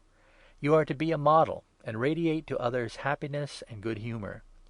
This will attract others to you, and they will want to find out how you were changed from your old self into the new happy being, and that means they will follow the rules you have followed, and the general good in the world will be increased just so much. All of which will bring me great dividends from the suggestions I give you, and great dividends to you for passing the suggestions along. End of chapters 36 through 40. Chapter 41. Here then, you are as an example or an exponent of the model idea and of the power which comes from being in the right mental attitude and in understanding the way to do good in the world and the way to get happiness. Tomorrow evening, after supper is over, go into the kitchen and help wife or mother with the dishes, and help her to put the kiddies to bed. Do this 3 days, and you will have a big dividend of happiness, for you are doing something for somebody where it was unexpected. The smile on her face, the gleam in her eye, will whisper to you of love and appreciation, and your heart will beat in the sweet rhythm of melody and the consciousness that you have helped her. If you are a parent, I want you to resolve for several days to be a playmate with your children, to reason with them and not to scold them. Show them the better way to do things. Tell them sweet stories with good morals, and you will have happiness, because you are doing something for somebody. At the table, take your time to eat. Do not bolt your food or sit in gloomy quietness. Be cheerful and show interest in the home circle. Eat slowly, be relaxed, and you will find happiness coming in through the cracks of the door. Husbands and wives, I want each of you to remember that you will have crossed wires and blue spells and worry. Make it a rule that you do not both have them at the same time. If one of you is in the dumps, let the other one sing, instead of joining in the cloudy atmosphere. Show each other love and attention, and you will find happiness knocking at the door of your heart. Indifference, neglect, lack of consideration are great causes of women's worry and sorrow. A kiss, the moving of a chair by the husband as the wife sits down, the placing of a pillow at her back, a stool for her feet, or a wrap on her shoulders. These little attentions are big dividend payers. They make you happy, they make her happy, and two are benefited thereby. How inexpensive it is to do these little things. Once in a while, instead of going out for the evening, make up your mind to stay in. Put on your slippers, sit close to the fire, and talk to that old sweetheart of yours, rehearsing your courting days, your honeymoon. Live again your sweet, joyous days of young love, and there will be a sweetness coming to you, and a peace surrounding you, and a contentment that passeth understanding and banishes worry and strife. Try it, brother. I am telling you the truth. It is a practical benefit. Young man, Tonight, stay in with your mother. Talk to her of your younger days, and talk of her younger days. Get her started with reminiscences, and watch her eyes sparkle and her cheeks glow. And oh, what happiness this will bring you! Remember that mother of yours is the one person in the world whose kindness was never the preface to a request. She has done things for you, never hoping for a reward. Some day Mother is to leave you, and what a wonderful happiness and satisfaction you will have in the thought that you loved her while she was here, and that you helped to make her life pleasant, and, above all, you showed appreciation. There is no ache in a mother's heart so hard to bear as ingratitude. Mother can stand the headache and the backache, but oh, the heartache hurts her so much. You may have an enemy, or a friend with whom you have quarreled. Screw up your courage, go to that enemy with hand outstretched, and say, "Let us forgive, let us begin all over again as friends." With such an approach he will forgive, and oh, what sweet peace you will have the minute you do this. Forget revenge. Revenge never in the world made a person happy. The very atmosphere around me as I write these lines is tinged with rosy cheer. The sun in the west is wreathed in golden glow. The noise of the street is sweet music, because my heart and brain and thoughts are filled with charity, forgiveness, kindness, and peace. And you will find this same sweet satisfaction if you do the things and follow the suggestions in this chapter. The mere writing of these thoughts to you makes me very happy, and bears out the suggestions that I have made so often, that the bringing in of good thoughts raises your ambition and courage and brings happiness to you. Courtesy, little attentions, consideration, sympathy, interest, and the expression of love to those around you are sure foes to worry. Resolve that to wife, to mother, to husband, to father, to daughter, to son, as the case may be, you are going to show attention and consideration, and you are going to open your heart to them. You are going to counsel with them. You will sympathize with them. You will love them. And they want to be told of your love. And you can tell them you love them, not only by word, but by looks and deeds. Chapter 42. These suggestions and thoughts flowing through my mind, expressing themselves in words, are to be printed and passed on to the great world to read. These very thoughts bring me sereneness and happiness that I cannot well express, and a like satisfaction will come to you as you pass the helpful influence along to those you love. Kindness brings happiness. There is nothing you can invest in that will bring greater dividends than kindness and cheery words. Lincoln wrote a whole sermon in 16 words. You can catch more flies with a drop of honey than with a gallon of vinegar. Kindness means gentleness. Therefore, a gentleman should be a gentle man or a kind man. We have grown so accustomed to saying gentleman that we do not stop to think what the word really means. Lincoln was a gentleman in every sense of the word. He had a great heart, a cheery word, and a comforting way. Withal, he was most gentle and kind. What a beautiful lesson he gave the world in this sweet sentiment. When they lay me away, let it be said of me that as I travelled along life's road, I always endeavoured to pull up a thistle and plant a rose in its stead. That is a golden text for you. Worry is the thistle you are to pluck, and kindness is the fragrant rose you are to plant in its stead. Ages ago, a Greek philosopher said, "If there is any good deed I can do, or kindness I can show, let me do it now. Let me not defer or neglect it, for I cannot pass this way again." Centuries ago that was said.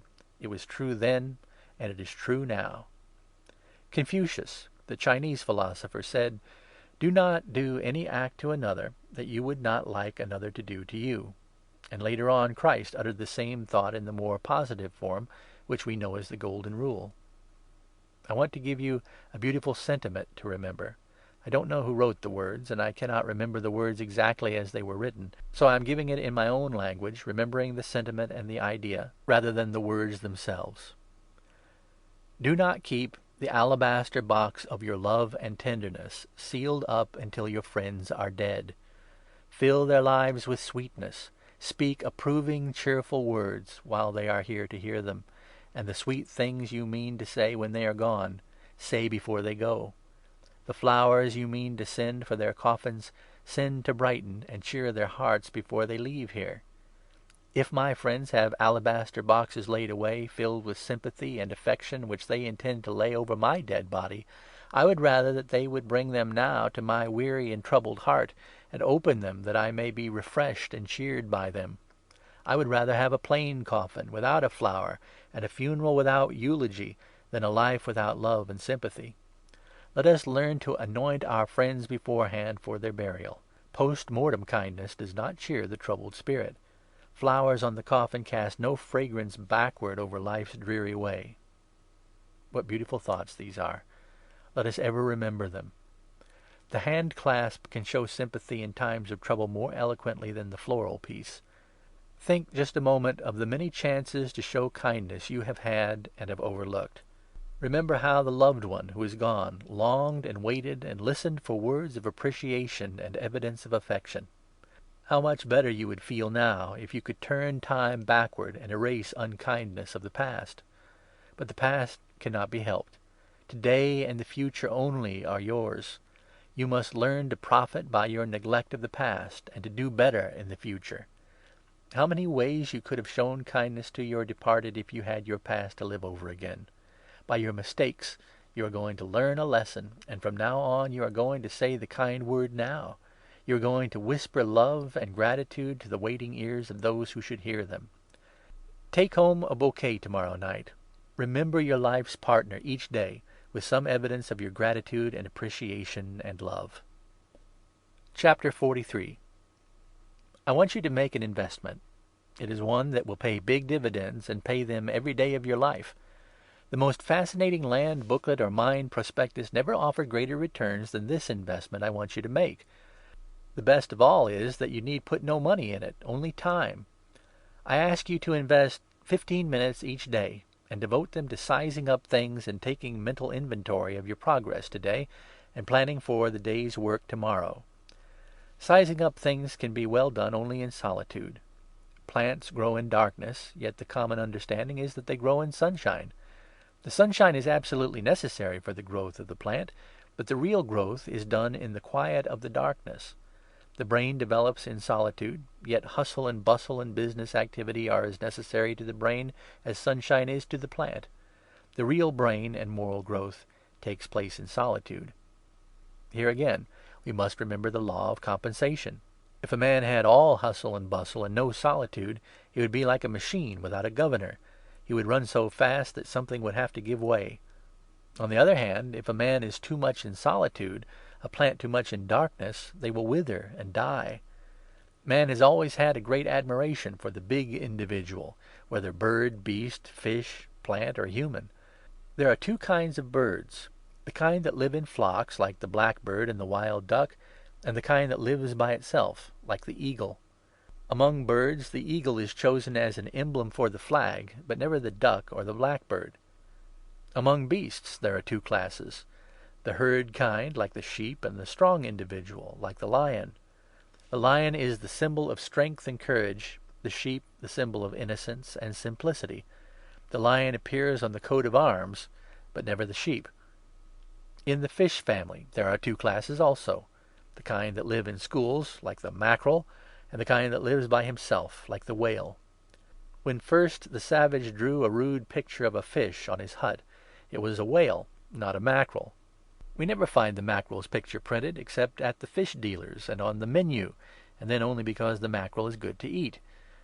Among trees, the one that attains great proportions and beautiful symmetry is yonder giant oak or elm that grows in the open. It needs room to breathe and grow. It grows better if it is segregated from the crowded forest. The giant tree is not the one that grows in the dense woods. In the very first part of this book, I asked you to study these chapters the last thing in the day, when you were alone, and you can see now how helpful the suggestion has been to you. You realize how the help and truth are being absorbed in your mental garden, because the power of silence, the soliloquy in solitude, offers marvelous opportunities for mental culture, brain building, and fortifying yourself for the fray. When you get calm and have the poise and ability to think quietly of the beautiful things of life, you will have one of the greatest treasures possible to man. Mental pleasures are most enjoyed in solitude. Material pleasures are more enjoyed in the crowd. Material pleasures are temporary. Mental pleasures are lasting.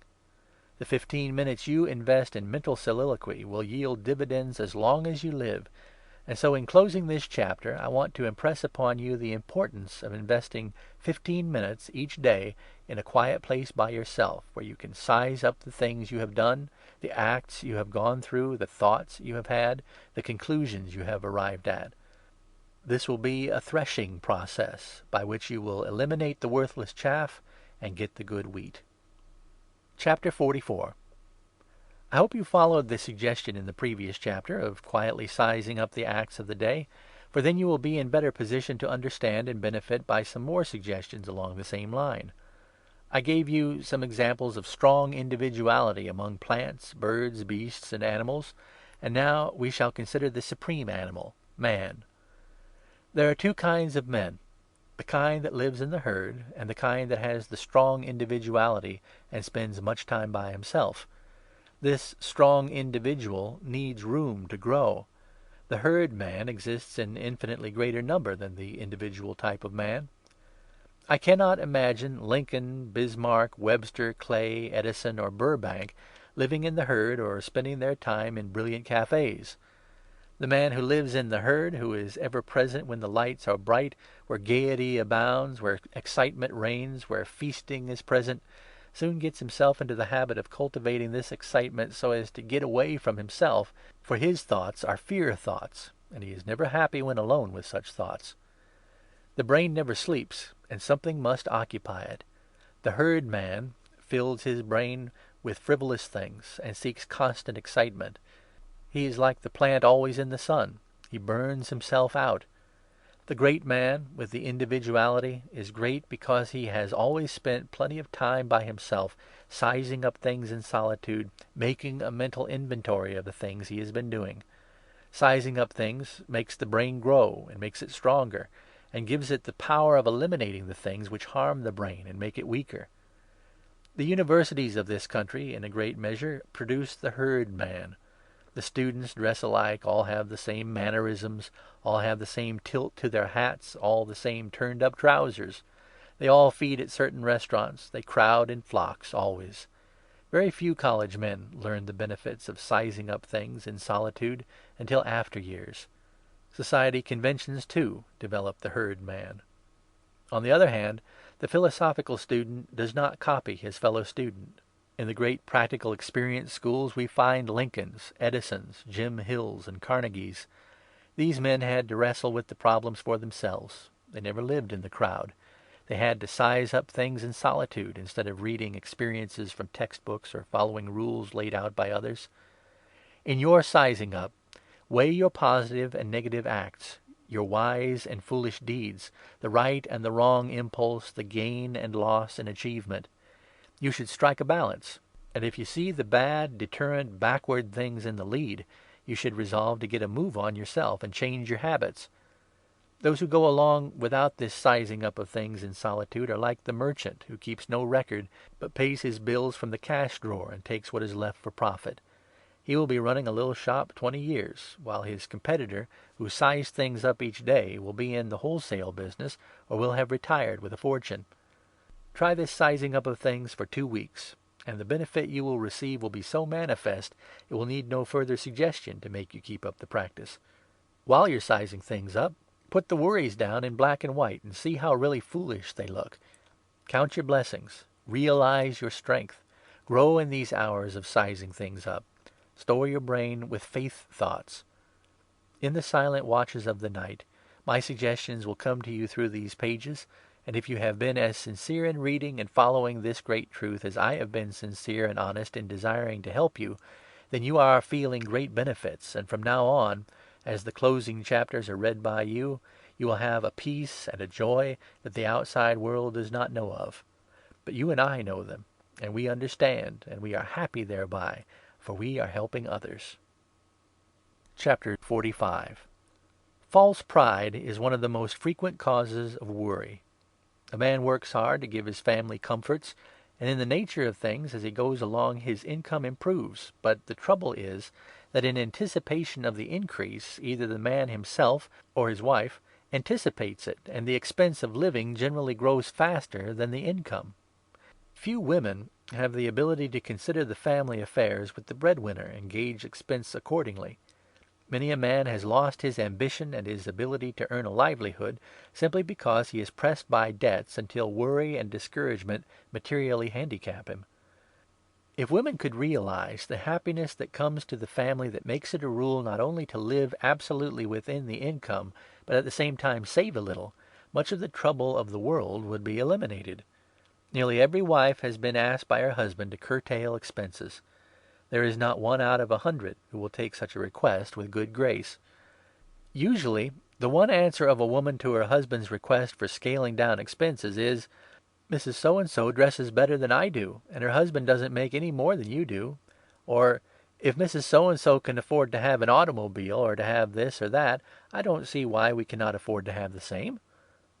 Many a tragedy has occurred simply because the wife does not stop to reason. She buys things right and left on the theory that her husband has always managed to pay the bills and get through somehow, and as long as they get by, she does not bother about what the somehow has cost her husband. We can all obtain the things which are necessary and good for us.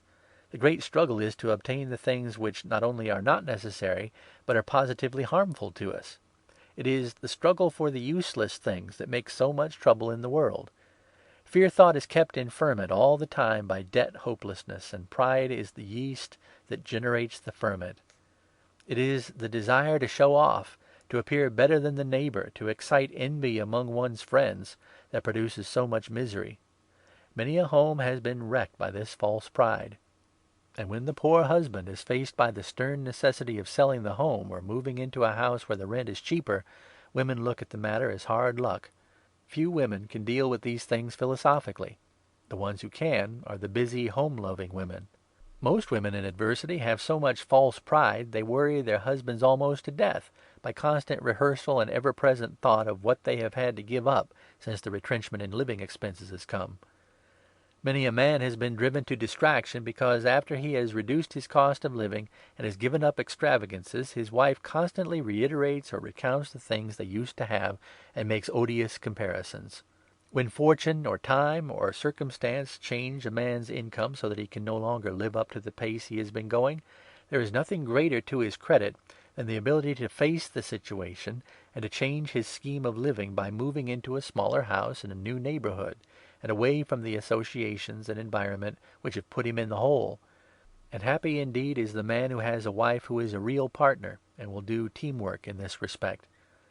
False pride is one of the greatest worry-makers of the age. Many men are carrying the yoke around their necks, bowed down under heavy burdens of debt, in order to satisfy the pride of the wife, that she may be the peacock and put on airs over her neighbors. Many women will read this book. Every woman who reads these lines is either the kind who has been a handicap to her husband or the kind who has been a help to him, a good partner. The latter will warmly applaud these sentiments, while the former will call them pessimistic, too severe a condemnation of womankind. Let us hope this chapter will arouse some women who are guilty of the very things alluded to, and by arousing them cause them to think, and if they think, good will come out of it, for consideration of plain truth cannot fail of its object, better living. Simple things, simple joys, simple habits, simple living, simple pleasures are the ones that are enjoyed best by true, sensible men and women. End of chapters 41 through 45. Chapter 46. Faith is not merely belief and acceptance of things told you. That kind of faith can generate fear. For if you believe all you hear, you will absorb much untruth. Faith means something deeper, more real. It is the contact that puts you in touch with the great forces of life and nature, and brings an inflow of power from the great supply source behind. Faith in yourself is of highest importance. It will influence others' opinion of you and attract people to you. People will measure you by what they see of you and what they hear you say. If you are weak, irresolute, and lack confidence, you surround yourself with an atmosphere of negative gloom and depressing influence. If you are strong, you radiate attractiveness, magnetism, confidence, and faith of others in you. That faith in yourself not only impresses others and influences them, but positively strengthens your own mental equipment and moral powers. With such faith, you have confidence in your ability and in the plans that make success come to you.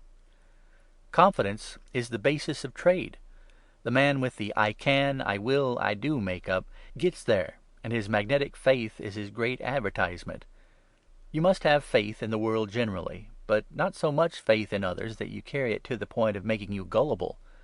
You should be alert mentally, and you will be enabled to differentiate in measuring others.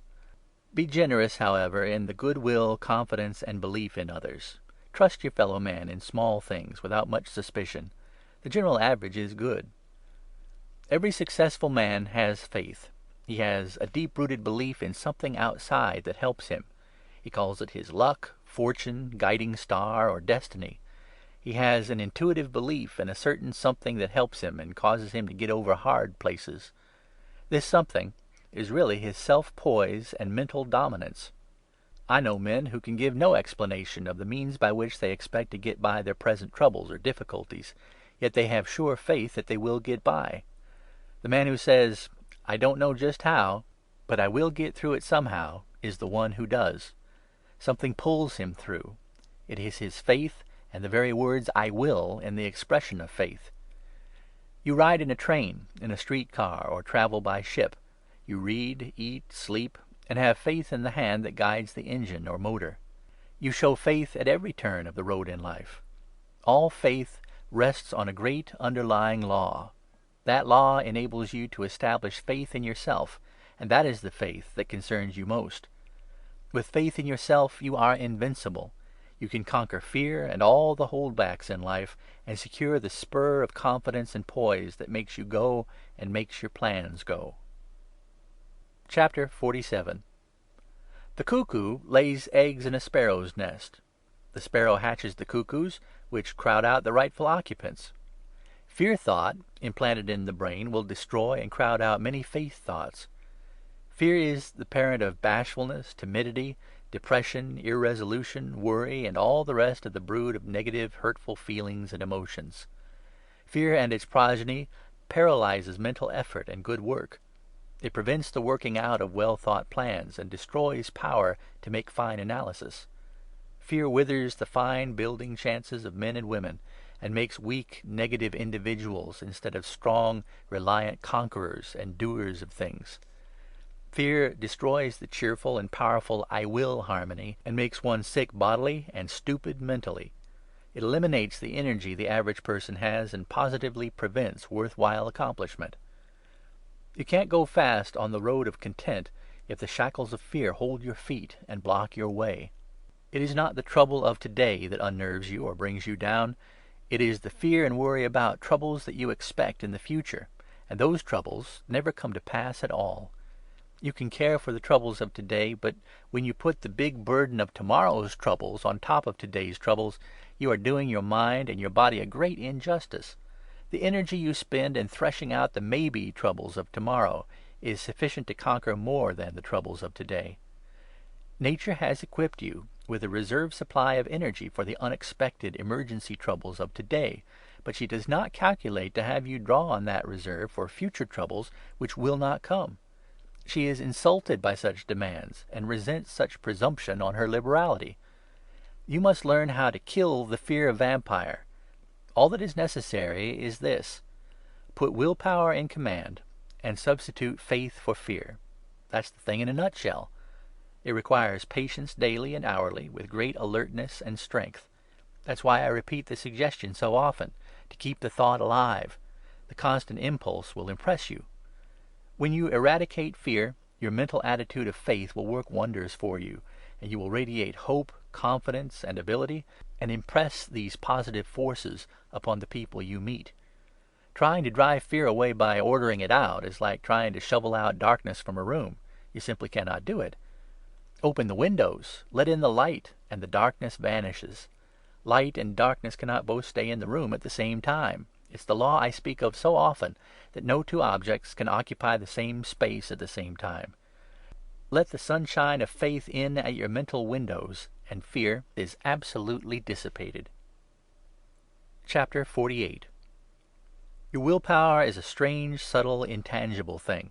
It is your ego, and the trigger that fires the will is the I.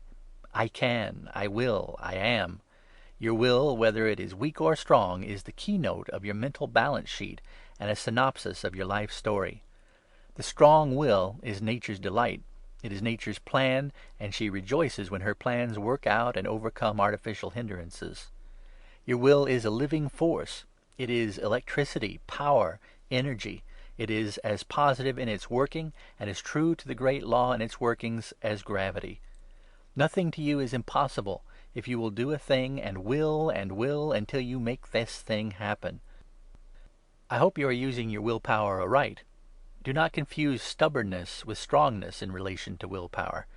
A mule is stubborn, but he has no willpower, just a negative hindrance. Stubbornness comes from prejudice, ignorance, or misdirected energy.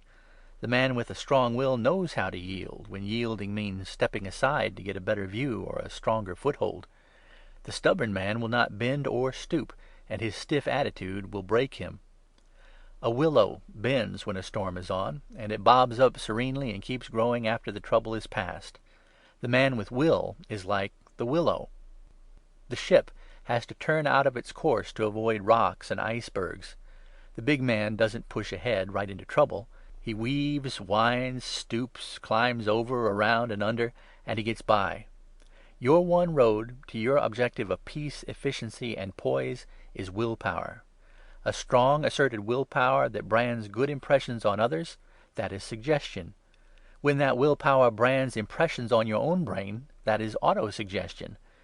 When good thought suggestion is driven in by strong willpower, it becomes automatic and habitual, and there is an end of all your troubles, worries, and fears. The way to develop the willpower to activity and responsiveness is by constant, concentrated attention to helpful suggestions, to others and to yourself, until these suggestions become automatic autosuggestions. And that's where I hope to be of service to you in this book. I keep hammering away at the suggestion of faith, courage, hope. I pound away at that willpower of yours. I strive to awake your latent powers of activity. I hold up promises of great rewards. I lead by sentimental touch. I reason with logic. I try to convince with common sense. And two, by examples and illustrations, to teach, win, coax, or intoxicate you, to get into line and join the chorus and repeat the short litany of the great universal church, which is, I can, I will, I am, I do. Verily, this is truth I am telling you, and I want you to take these pages as personal counsel with you. You can have pep, and the way is through that willpower of yours. Get busy with it. The clock seems to be ticking faster than it used to, and old Tempest is fugiting to beat the band. Your call is marked down on the slate, and I am the merry bell boy rapping at your mental door, telling you it is time to wake up. Rouse up and go to it, and let me put the hallmark of genuine purpose on your brow so the world can see it.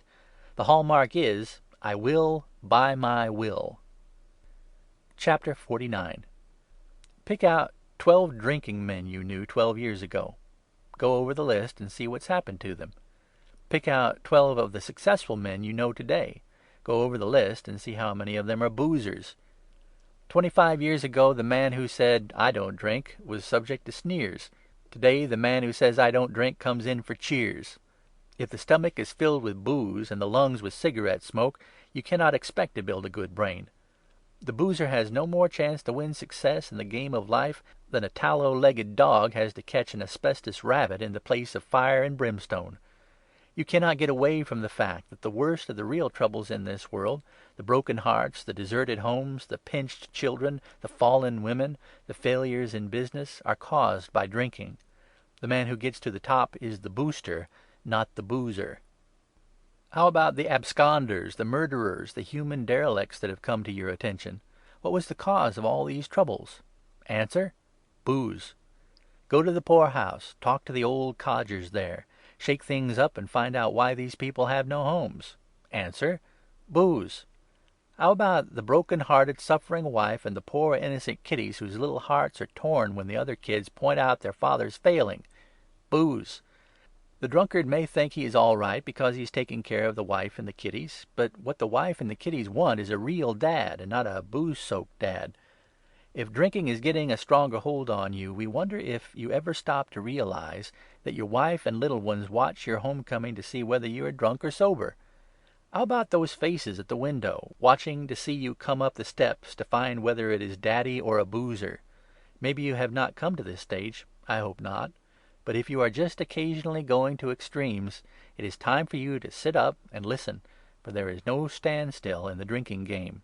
You either have to get the best of it, or it will get the best of you.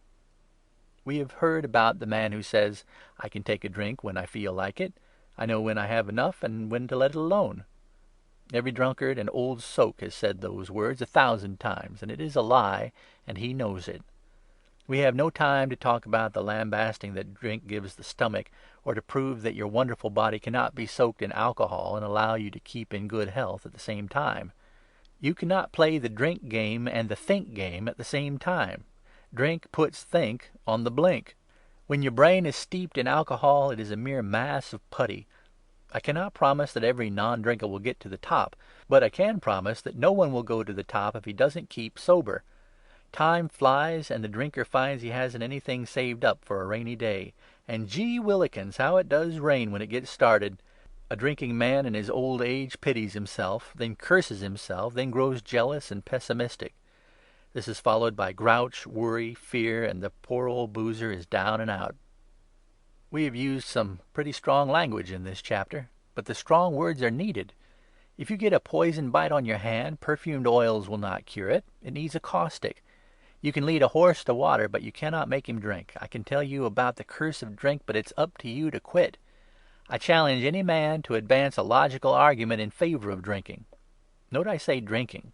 I do not refer to taking whiskey as a medicine, although the doctors tell me even that isn't necessary. I can tabulate the crimes and the misery of the world and show that the cause in the great majority of cases is whiskey. There is no one thing in the United States doing more harm than whiskey, and you know it. That is cold truth. The nation is aroused, and it will not be very long until Congress will prohibit the manufacture of liquor for use as a beverage, and that condition will be brought about by businessmen who know liquor prevents efficiency, increases taxes, makes more jails, hospitals, and poorhouses. The change will be brought about by economic reasons, and that's why I am sure national prohibition is bound to come. Chapter 50. There are no beaten paths to the door of fortune. Every path, every road, comes from a different direction. You must make your own road. Fight your way through the brambles and underbrush. You must have purpose, for energy without purpose is waste of effort. Direct your mind toward your ideal. Do not be discouraged at seeming obstacles. In the morning, say to yourself, "I will not be disturbed by the busybody, the ungrateful, the liar, the deceitful, the envious, the tale-bearer. They are poor souls who do not know how to control their minds, and I cannot be injured by any one of them." In the morning, when you feel like remaining in bed, get this thought: I am rising to do the work for which I exist, and I am happy in the thought that I have work to do, and I am going to do it. Do not bother whether the day is hot or cold. Say to yourself, "I do my duty, and weather or troubles or things without reason shall not stop me." Do not talk about what you could do or could be, but do it and be it. Work at that which is before you and is expected of you, and do it seriously, vigorously, calmly, without allowing things to distract you. Do your duty, and do it without grumbling, and you will be happy, and there is no man that can take this happiness from you, or rob you of your right to enjoy it. End of chapters 46 through 50. Chapter 51. Honesty is the best policy, and the rule is as true today as ever. It needs no proof. It is established and recognized. The man who marks his cards in the game of life to cheat his fellow man is just as sure to meet failure as the sun is sure to shine tomorrow. You are always hearing about or seeing a Mr. So-and-so who has made lots of money, and you know he is dishonest, but so-and-so has not paid all he owes. Yet he has paid much for his money. He is paid in the lack of respect you and everyone show him. Prison bars are not always the punishment for dishonesty. Mental punishment, self-accusation, and the consciousness of guilt, all these are much greater than we will ever know. Mr. So-and-so you speak of would give every dollar he possesses to change places with a happy, honest man who hasn't a dollar in the world. Dishonesty brings worry and suffering far worse to bear than prison bars. Be square with others, but particularly be square with yourself. Keep your eyes off the outside of the man who makes money dishonestly, but look into his inside, his conscience, and you will not envy him a bit. No matter how poor you may be, if you are honest, you will be richer than the dishonest man of wealth. Riches of gold and dollars are not the measures of happiness. Riches of joy and practicing the Golden Rule are the real riches we are seeking. No man who observes the Golden Rule will be dishonest. And I believe in the Golden Rule, and you believe in it too, do you not? So we are adding to our riches of happiness every day, aren't we? And our hearts sing for joy, for our old worries and envies are getting mighty dim as we travel this main road of helpful thought and follow the suggestion of helping others and establishing within us the thought, I will do right. To skin others is to cheat yourself and rob you of the possibility of enjoying your existence. The smooth man has a rough road to travel. Chapter 52. There's the hypocrite. Do not let him come near you. He has the glad hand and a very bright face. He smiles and he does many of the things we are telling you to do. But he's only an actor, a counterfeit. He tries to be everybody's friend, but in the wind-up he is recognized as unworthy, unbelievable, and is shunned by all. He covers up his real desires and plans his speech and actions just to suit your wishes. He is insincere, untrustworthy. He is afraid of making enemies. He is a weakling and a coward. He is a thief, a liar. He is dishonest, and his friendship vanishes instantly when you are in trouble or in need of a friend. The hypocrite flatters you. His advice is worthless. He talks from his neck up, never from his heart. His only aim in life is his own, and he fails because he is insincere and his foundation is rotten. He is a dangerous person, because those with weak minds or run-down will-powers have not the ability to see through his outer self, and they think he is real, and that his make-believe is true. Those who have faith in him fall or suffer, for they are leaning against a wall of straw. The hypocrite is strong in his proffered friendship when you are prosperous and when you don't need his help. But the moment you call on him for aid or ask anything that calls for sacrifice on his part, he finds ready excuses and thenceforth keeps clear of you.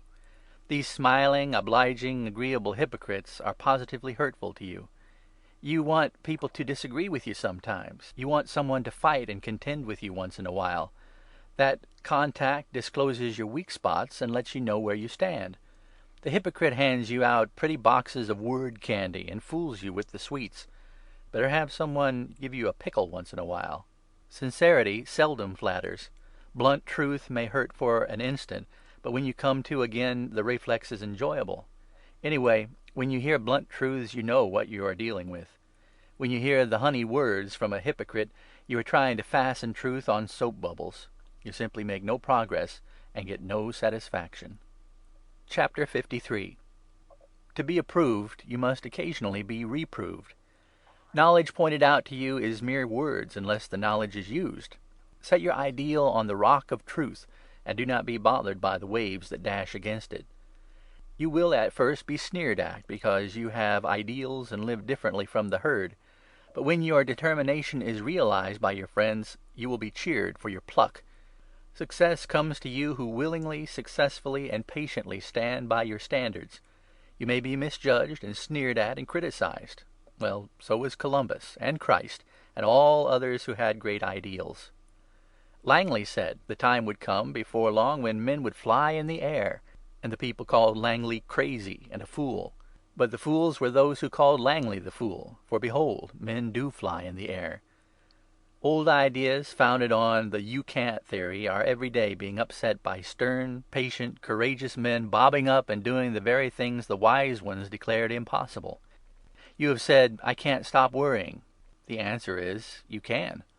Do not look backward toward your regrets or sorrows. Look forward to hope and happiness, and enjoy the anticipation of the pleasures in store for you. Yesterday had many pains. Why turn to the fire that burned you? Doing so only makes the pain worse. Control yourself. Find diversions and work harder than ever before. Your regrets are like wounds. They must be closed before they can be healed. The scar marks experience. For centuries and ages, countless thousands have undergone all and more than you have suffered. They have met every reverse you have. They have lost every prize you have lost. and they have forced themselves to find courage just as you are finding your courage and learning to emancipate yourself from worry shackles by eliminating all acts or thoughts that are born of fear or cowardice. You have the power to do this. The trouble was that it has been tucked away in some corner and almost forgotten. You have the strength, but you must dig it up and exercise it. Grapple with your will and shut your mental doors on yesterday. Realize that it is today, and that today is all you can live or control. Fix your mind, center your thoughts on true ideals, and have a single purpose. Do not count on luck or accident to favor you. Chapter 54. Remember, the patient, persistent plodder, rather than the born genius, is the one who does the things. Ask any so-called genius the secret of his success, and he will tell you it was hard work and patience. Get the take-it-easy idea out of your head. If you try to make life too easy, you will soon find the road is too hard to travel. Ambition, great ideals, right hopes call for effort, exercise, and efficiency. And while these words all commence with ease, yet the words mean just the opposite of the word ease. You can cut butter rather easily, but it is the cutter of wood and the hewer of stone that develops strength. Practice makes perfect, and just as true as you live, old compensation always puts the cap of success on those who have made the good fight. Mere knowing what to do is not the thing that brings results. It is the doing. The nail will not go into the board until the hammer gets busy. You cannot buy genuine things with counterfeit attempts. You may get what you wish, but you must pay for it. To get the best, you must give the best. Half journeys do not bring you to the end of the trip, and it is the last step of the journey that is most necessary. You will not arrive unless you survive. You will not thrive unless you are alive. The road to success goes in the opposite direction to the road to ease. Your path to success has brambles and boulders on the way, but they are there to test your endurance and patience. All this means effort, energy, and endurance. That's the ease you need to bring happiness, not the ease of non-resistance and freedom from work. The woman who leads a life of ease is full of worry and hopelessly enslaved to trouble and discontent, and she never knows what happiness is. A life of ease prevents happiness. A life of ease, effort, energy, endurance, will buy happiness. So gird up your loins, stiffen your backbone, set your jawbone, forget your wishbone, and hit the big road that leads to success, remembering that the toll you pay is work. A life of ease, that's the ambition of the weak ones. You have more knowing, and knowing more keeps you going more on the right road. A life of work for us, where we are free and emancipated from the little jail of worry, where we were formerly captives. A life of ease for those who will not learn the truth, but for us a life of ease, effort, energy, and efficiency. Chapter 55. To every dispute there are not only two sides, but four sides: the inside, the outside, the right side, and the wrong side. It's mighty hard to be sure you are on the right side and able to pass judgment. Gossips get the wrong side. Mind your own business. If your business doesn't call for all your time, you have gone in the wrong business. Disputes quickly follow criticism. Critics seldom do the things they advise others to do. The critic is a busybody, and a busybody is never a busy body. Gossips are more poisonous with their bites than dog bites. Few are killed by dog bites, but slanderers and gossips have made many untimely deaths. The man who shoots off his mouth and causes broken homes, unhappiness, and misery should be punished like the man who shoots off the gun that he did not know was loaded. The Japanese have a proverb which they teach their children as soon as they can lisp the words. It is this: see no evil, hear no evil, speak no evil. There is a great demon who prowls around. He is called gossip. He is a mischief maker and an artful dodger, hard to locate, and he is a liar of the worst kind. Pay no attention to gossip, for it is villainy born of hatred. Gossip consorts with meanness. Gossip never had a pure motive. If you speak evil of a woman, picture your mother or sister in her place. If you think a man is a thief, tell the police. If the facts you have are not strong enough to justify a warrant, they will not justify your accusations. Gossip always attacks the absent one. It is therefore cowardly. More trouble has been caused by gossip than by any other one thing, except whiskey, and whiskey makes gossip. A big step forward to emancipation or freedom from worry will be the moment you cut out gossip from your habits. The next time you start to speak ill of anyone, curb your tongue, and you will instantly feel the benefit, for you are learning to control your will. Whenever there is gossip, turn the conversation. You will not gossip or speak ill of anyone, will you? You will feel better as soon as you deposit this thought in your mental bank of good ideas. Gossip is cowardly. You must be brave. End of chapters 51 through 55. Chapter 56. He who listlessly drifts with the tide, yielding to every appetite or passion, will soon dash a broken wreck on the sullen rocks that lurk unseen in the river of life. Happy are you who are so constituted that with a steady eye on the compass of truth, a strong hand on the tiller of right, reinforced by determined will, you guide your craft past hidden dangers and worries and storms of imaginary fears, and finally enter safely in some quiet harbour in a position to enjoy with your loved ones the fruits of your life's hard, patient, honest toil. And when the supreme moment arrives, you can calmly, fearlessly go to your eternal rest, content in the thought that the world is better because you have lived, and that you leave to posterity an unsullied name, a noble example, a loved memory, a helpful influence. You want to be lovable and loved. Therefore you must not spread scandal. When you do a wrong, you will hasten to right that wrong. And if apology is necessary, you will show yourself to be big by manfully asking pardon and expressing sorrow for your act.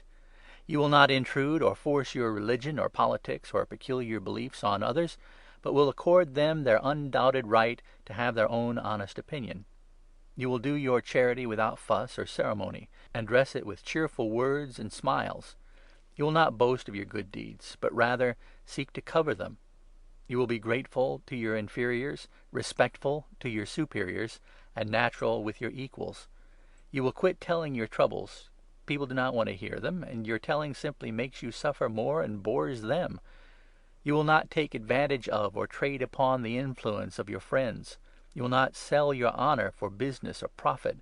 You will not ask anyone to do anything you would be ashamed to do yourself. There will be countless things you will not do for money, because you are beginning to understand how little money means, and how few of the good things money can buy. When scandal comes in your circle, you are going to change the subject. When others knock, you will boost. Delicately and suggestively, you can change the tide of conversation toward uplifting topics. When conversation turns to discouragement, to hopelessness of things or conditions, then you will change the conversation toward things of hope and cheer and courage. Do not water the weeds of sorrow, hard luck, or discouragement. You are emancipated. You can eliminate knocks, and you are going to do it by substituting boosts. Speak well of all, or not at all. Chapter 57. You are shaking off the shackles of fear, cowardice, and worry. The cotton is being pulled from your ears, and you can hear the knocking of opportunity at your door. Every hour brings up new combinations, and you can hear the call, and you are beholding promise everywhere. Every day the man who says that a thing cannot be done is pushed aside by some other man who does it. All around you are opportunities. Shake yourself and do things. Keep fishing instead of wishing for things. When you see a black cloud, get on the other side of it, and you will find the other side is bright. You must not be hazy or lazy, neither must you be a dasher and a splasher. Spend your power in making your ideals come true, and do not waste any of your power in making a lot of useless fuss and muss over things. Fix your ideals. Set your will. Avoid lost motion or wasted effort. Work for a purpose. Remember that success comes by inches and not by leaps or bounds. The man who leaps into fame overnight by luck is not as safe as the man who creeps into fame by pluck. Are you not glad your eyes are being opened? Do you not feel hope rising in your breast, where worry once was sitting on a nest of despair, trying to hatch out misery? You have a great chance, and you will be successful in your object, if your object is right. Set your compass, gird up your loins, whip up your willpower, and go forward. You must make a careful inventory of your equipment to find your capacity to do things, but you must not let your egotism be used as a measure of your capacity. You cannot expect to begin where others are content to finish. The oak is fine to look at, but you know it was an acorn, then a tiny tender shoot, and it took many years for it to be an oak. You must get your roots planted and started in solid ground and in proper time.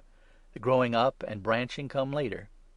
Real strength requires little assistance and few favors. Strength is developed by storms and difficulties. You must learn to weather the weather.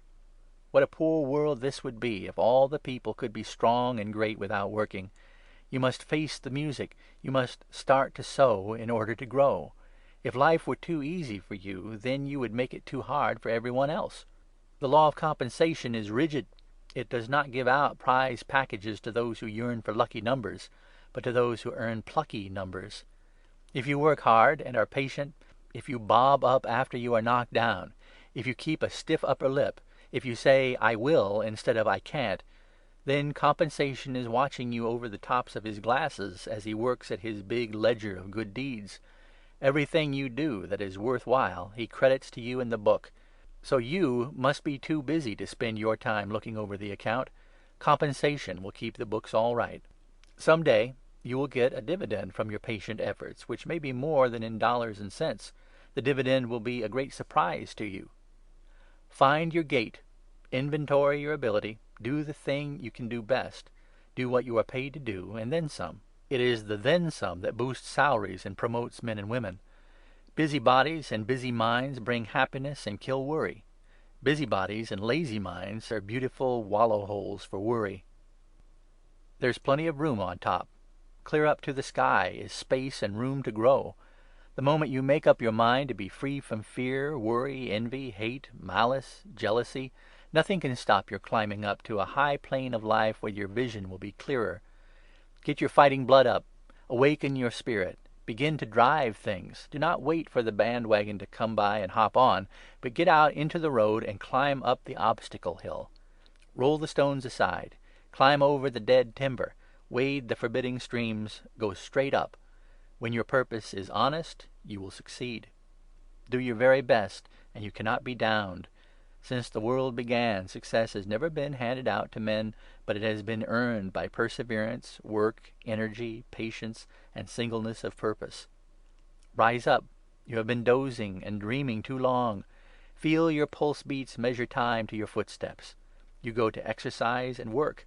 The tree must be outdoors to season well. So must you. The jumping horse never would learn to jump unless he was forced over the fences. You must learn to jump over obstacles, so do not get tired. You will soon develop more strength, and the practice is making you perfect. When you rowed a boat the first time, your hands blistered, but you kept at it until the blisters grew to calluses and protected your hands from further blisters. Keep on. That's it. It isn't the size of a man's legs that determine whether he wins the race. It is the amount of his grit, and it is the last steps he takes that count. I will. That is your cue. Do not look back. The past is dead. Today is your time to start, and the test of your grit is your determination and patience. You are going to win. Go forward. Chapter 58. And now comes my personal regret, which is that I have so many more things I want to say to you, which I must leave unsaid because the die for the size of this book is cast, and I must finish and give you in terse sentences ideas that I have outlined as text to write chapters on. The printer awaits, and I must call a halt. You have travelled along with me, and I hope you will read these boiled-down truths and enjoy them. Pointed truths. Today is the tomorrow you worried about yesterday, and see, that hurtful thing did not happen. Love me and tell me so is the craving of every wife's heart. It takes a hammer of practice to drive the nail of success. Lucky stones are found in plucky paths. The more one goes the round of pleasure, the more difficult it is to get square. Many a white vest has only an empty pocket-book and an unpaid laundry bill in it. Dyed whiskers and painted cheeks never fooled anyone, yet those who dye their hair and paint their cheeks think they are fooling others. You can get nearer a woman's heart at the tub than at the club. It is the roughness of the grindstone and the rough places in life's road that give the axe and the man the sharp edge. If we are careful where we step, those who follow us will not stumble so often. Cultivate and develop an iron will, but do not use pig iron. neither let the iron rust from disuse. Men and fish get into trouble because they do not keep their mouths shut. Killed by kindness never appeared on a tombstone. One of the greatest gifts in the world is the ability to say no. A good memory is good, and a good forgettery is very good. Men and pins who lose their heads are useless. You have 10 good and true friends who will always help you, your 10 fingers. You cannot make poor health and good business keep up good teamwork. You can never get much happiness from money or possessions you did not work for.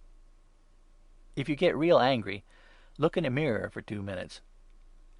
Every man inherits one of these birthrights: brains, boodle, birth. And the greatest of the 3 is brains. Chapter 59. Go to the hospital and see how weak people brave real troubles, and maybe you will see how cowardly it is for you to give in to an imaginary trouble. The big man of the city is the one who was raised near the grass roots of the country. Know each other here on earth during the week, and let the others sing on Sunday, "We shall know each other there." The has-been wears shiny clothes instead of shiny shoes. Look in the old pink plush album and see Mother's picture when she was a bride. Then think. Nearly every rich man was a poor boy. The rich boy is handicapped, and not 1 in 1,000 gets there. You may lead a fool to the trough of knowledge, but you cannot make him drink. It is not what is on a man, but what is in him. Cook your husband's meals carefully, and you will not have to worry over his morals. If wishes could all be true, what a mess this world would be. A fast horse can't go fast far. Nothing will kill lies like absolute silence. Apology takes a big, broad man. The coward doesn't apologize. Do not tie grass on the path your brother travels. When your plans go wrong, it's because you have too much wish and not enough you in them. The door on a business office says push. The door on City Hall says pull. Throw rocks and the world will throw rocks at you.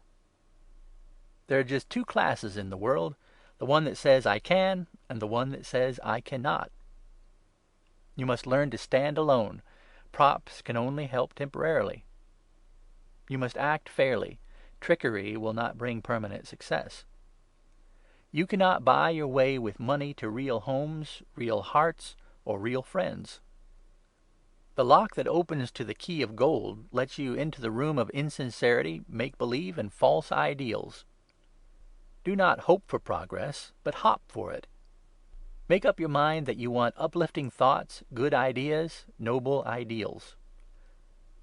Know what you want it hard, and you will get it. You cannot be kept down unless you are downhearted. Easy problems are not worth notice. The big prizes are only given to those who win by great effort, persistent energy, and determined patience. Do not lose faith in yourself. When you feel run down and played out, it is your mainspring, not you. Take a little rest, get lots of sleep, rewind the mainspring, and keep the works oiled by cheer. Read a chapter of this book. Your future is in your hands. You must analyze problems, decide things for yourself, and act alone. Do not ask advice of others. It weakens your own powers and makes you uncertain in your actions. People will advise you the way you want to be advised. Advice from others is no help. Strong men go it alone. Pep will give you the ability to go it alone.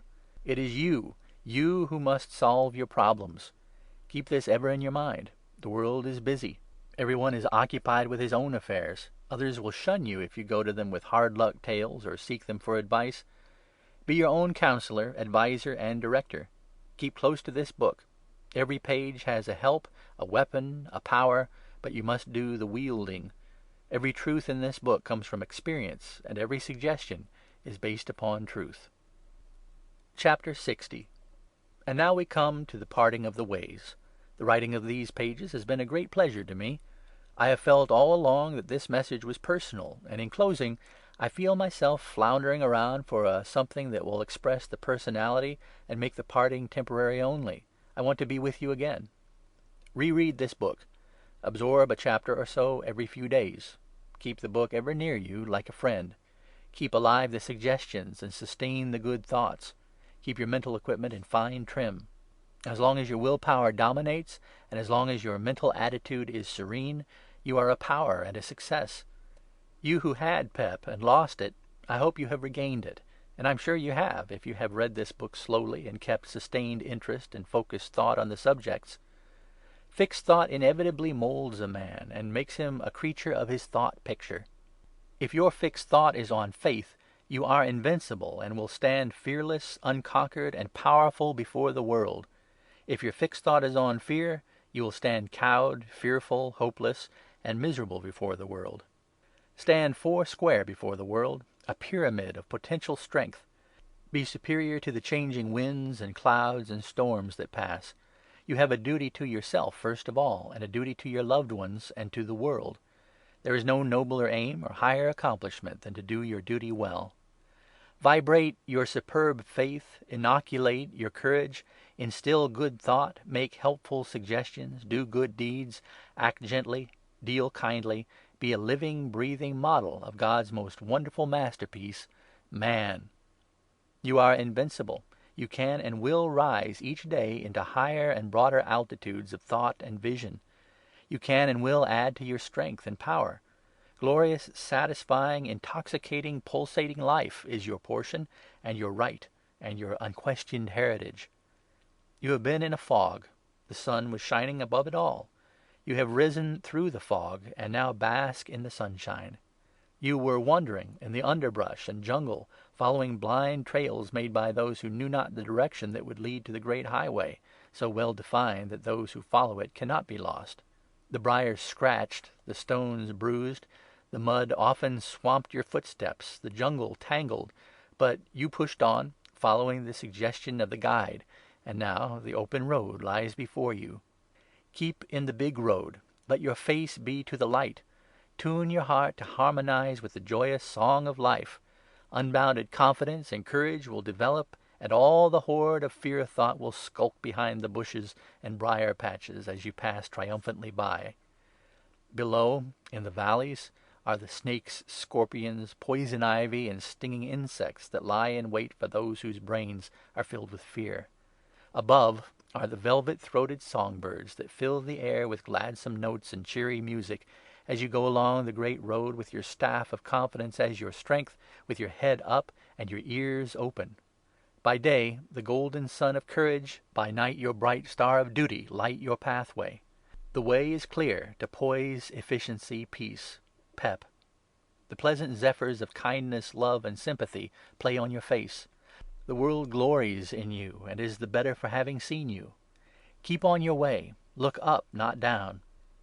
If I have, by suggestion, logic, humor, or example, helped you to get your thought habit fixed on faith, courage, and confidence, if I have awakened you to realize your own power within you, if I have guided you on the great open road to happiness, then the writing of Pep has been well worth while. And so, from my heart to yours, here is our parting. Mitzpah, love, Rosemary. End of chapters 56 through 60.